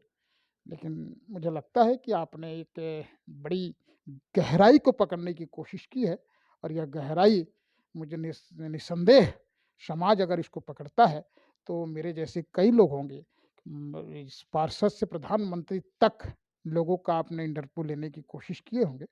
तो लोगों को सुनना चाहिए, और चुनाव के समय जितने भी वहाँ पे कैंडिडेट खड़े हैं, सबका ऐसा बायोग्राफी हो करके, बायोग्राफी को हरदम सामने रख करके अपने को उसमें साथ होना चाहिए। क्योंकि अभी तक जो देखा गया है कि चुनाव को मैनेजमेंट का चुनाव बता दिया जाता है, धन से, मन से, बल से और शक्ति से इसको जीता जाता है, ऐसा बताया जाता है। लेकिन मैं कहता हूँ, अगर हम सब जो आपने दर्शकों से क्या कहेंगे, तो मैं तो यही कहूँगा, चाहे मेरा बेटा भी क्यों ना हो, अगर मेरे में गलती दिखती है तो बेटा से मैं कहूँगा मुझे वोट नहीं देना चाहिए, नहीं देना चाहिए बिल्कुल। क्योंकि हम ये सबसे बड़ा पाप है ये, और अपनी जिम्मेदारी से हट के बात कर रहे हैं। अभी अगर कोई बात, अगर थोड़ी सी गलती, यहाँ तो क्रिकेट अगर हार जाते तो हम उनको गाली दे देते हैं, तो आप भी तो कुछ गलत कर रहे हैं।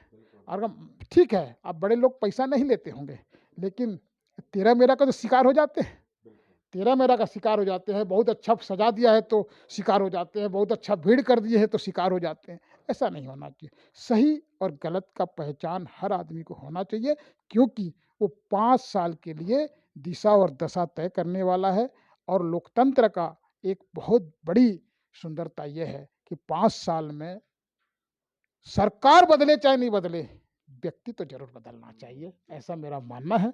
और प्रकाश जी, आपका जो प्रयास है, मैं उसको नमन करता हूँ, वंदन करता हूँ।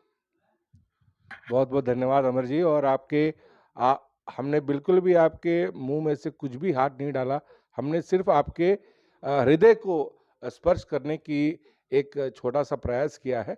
और आपके उस कोमल हृदय से जो भी निकलता गया वो परस्पर आपके मन के भाव थे। एक शुद्ध मन के भाव बिल्कुल दिखते हैं। जैसा आपने कहा कि एक जो पाखंड होता है या आवरण वाला होता है या बनाया हुआ जो बनावटी होता है वो 10 मिनट 20 मिनट तक तो समझ में आ सकता है, ओके फैब्रिकेटेड नहीं है। लेकिन 1 घंटे के ऊपर जब इंटरव्यू खींच जाता है, तो आप ये मानिए कि वो उसमें बनावटी नहीं होता है। तो पीपी शो का थीम ही यही है कि कई बार हम स्क्रीन से हमारा जो दिमाग है वो हट जाता है, क्योंकि हम अपने फ्लैशबैक में जाते हैं। यही मेरी कोशिश रहती है, क्योंकि यही पाक साफ और स्वच्छ इंटरव्यू हम लोगों के सामने प्रस्तुत करें। यही हमारी इस स्वराज मिशन के द पीपी शो का यही थीम है। और ऐसे अच्छे लोगों की जीवन की कहानी उन्हीं की ज़ुबानी दर्शकों तक पहुँचे, ये हमारी उम्मीद होती है। और इस इंटरव्यू से कुछ लोग भी प्रेरणा लें और आने वाले समय में चुनाव में, मतदानों में ऐसे इंटरव्यूज़ को देखने के बाद अगर बहुत सारी चीज़ों आप आकलन करते हैं, तो ऐसे इंटरव्यूज़ भी देख लेना चाहिए, ताकि आपको अपने डिसीज़न पे आने में कुछ ना कुछ सपोर्ट मिले।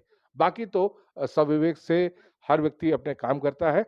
तो अमर बंसल जी, आपने अपने कीमती शेड्यूल में से और जनता के मैंने बहुत से 1 डेढ़ घंटा मैंने जनता का आपकी झोली से निकाल लिया, उसके लिए मैं जनता से क्षमा चाहूँगा, क्योंकि वो 1 डेढ़ घंटे में ये मुझे यकीन है कि बहुत से काम उन्होंने कर लिया होते, लेकिन ये भी ज़रूरी था।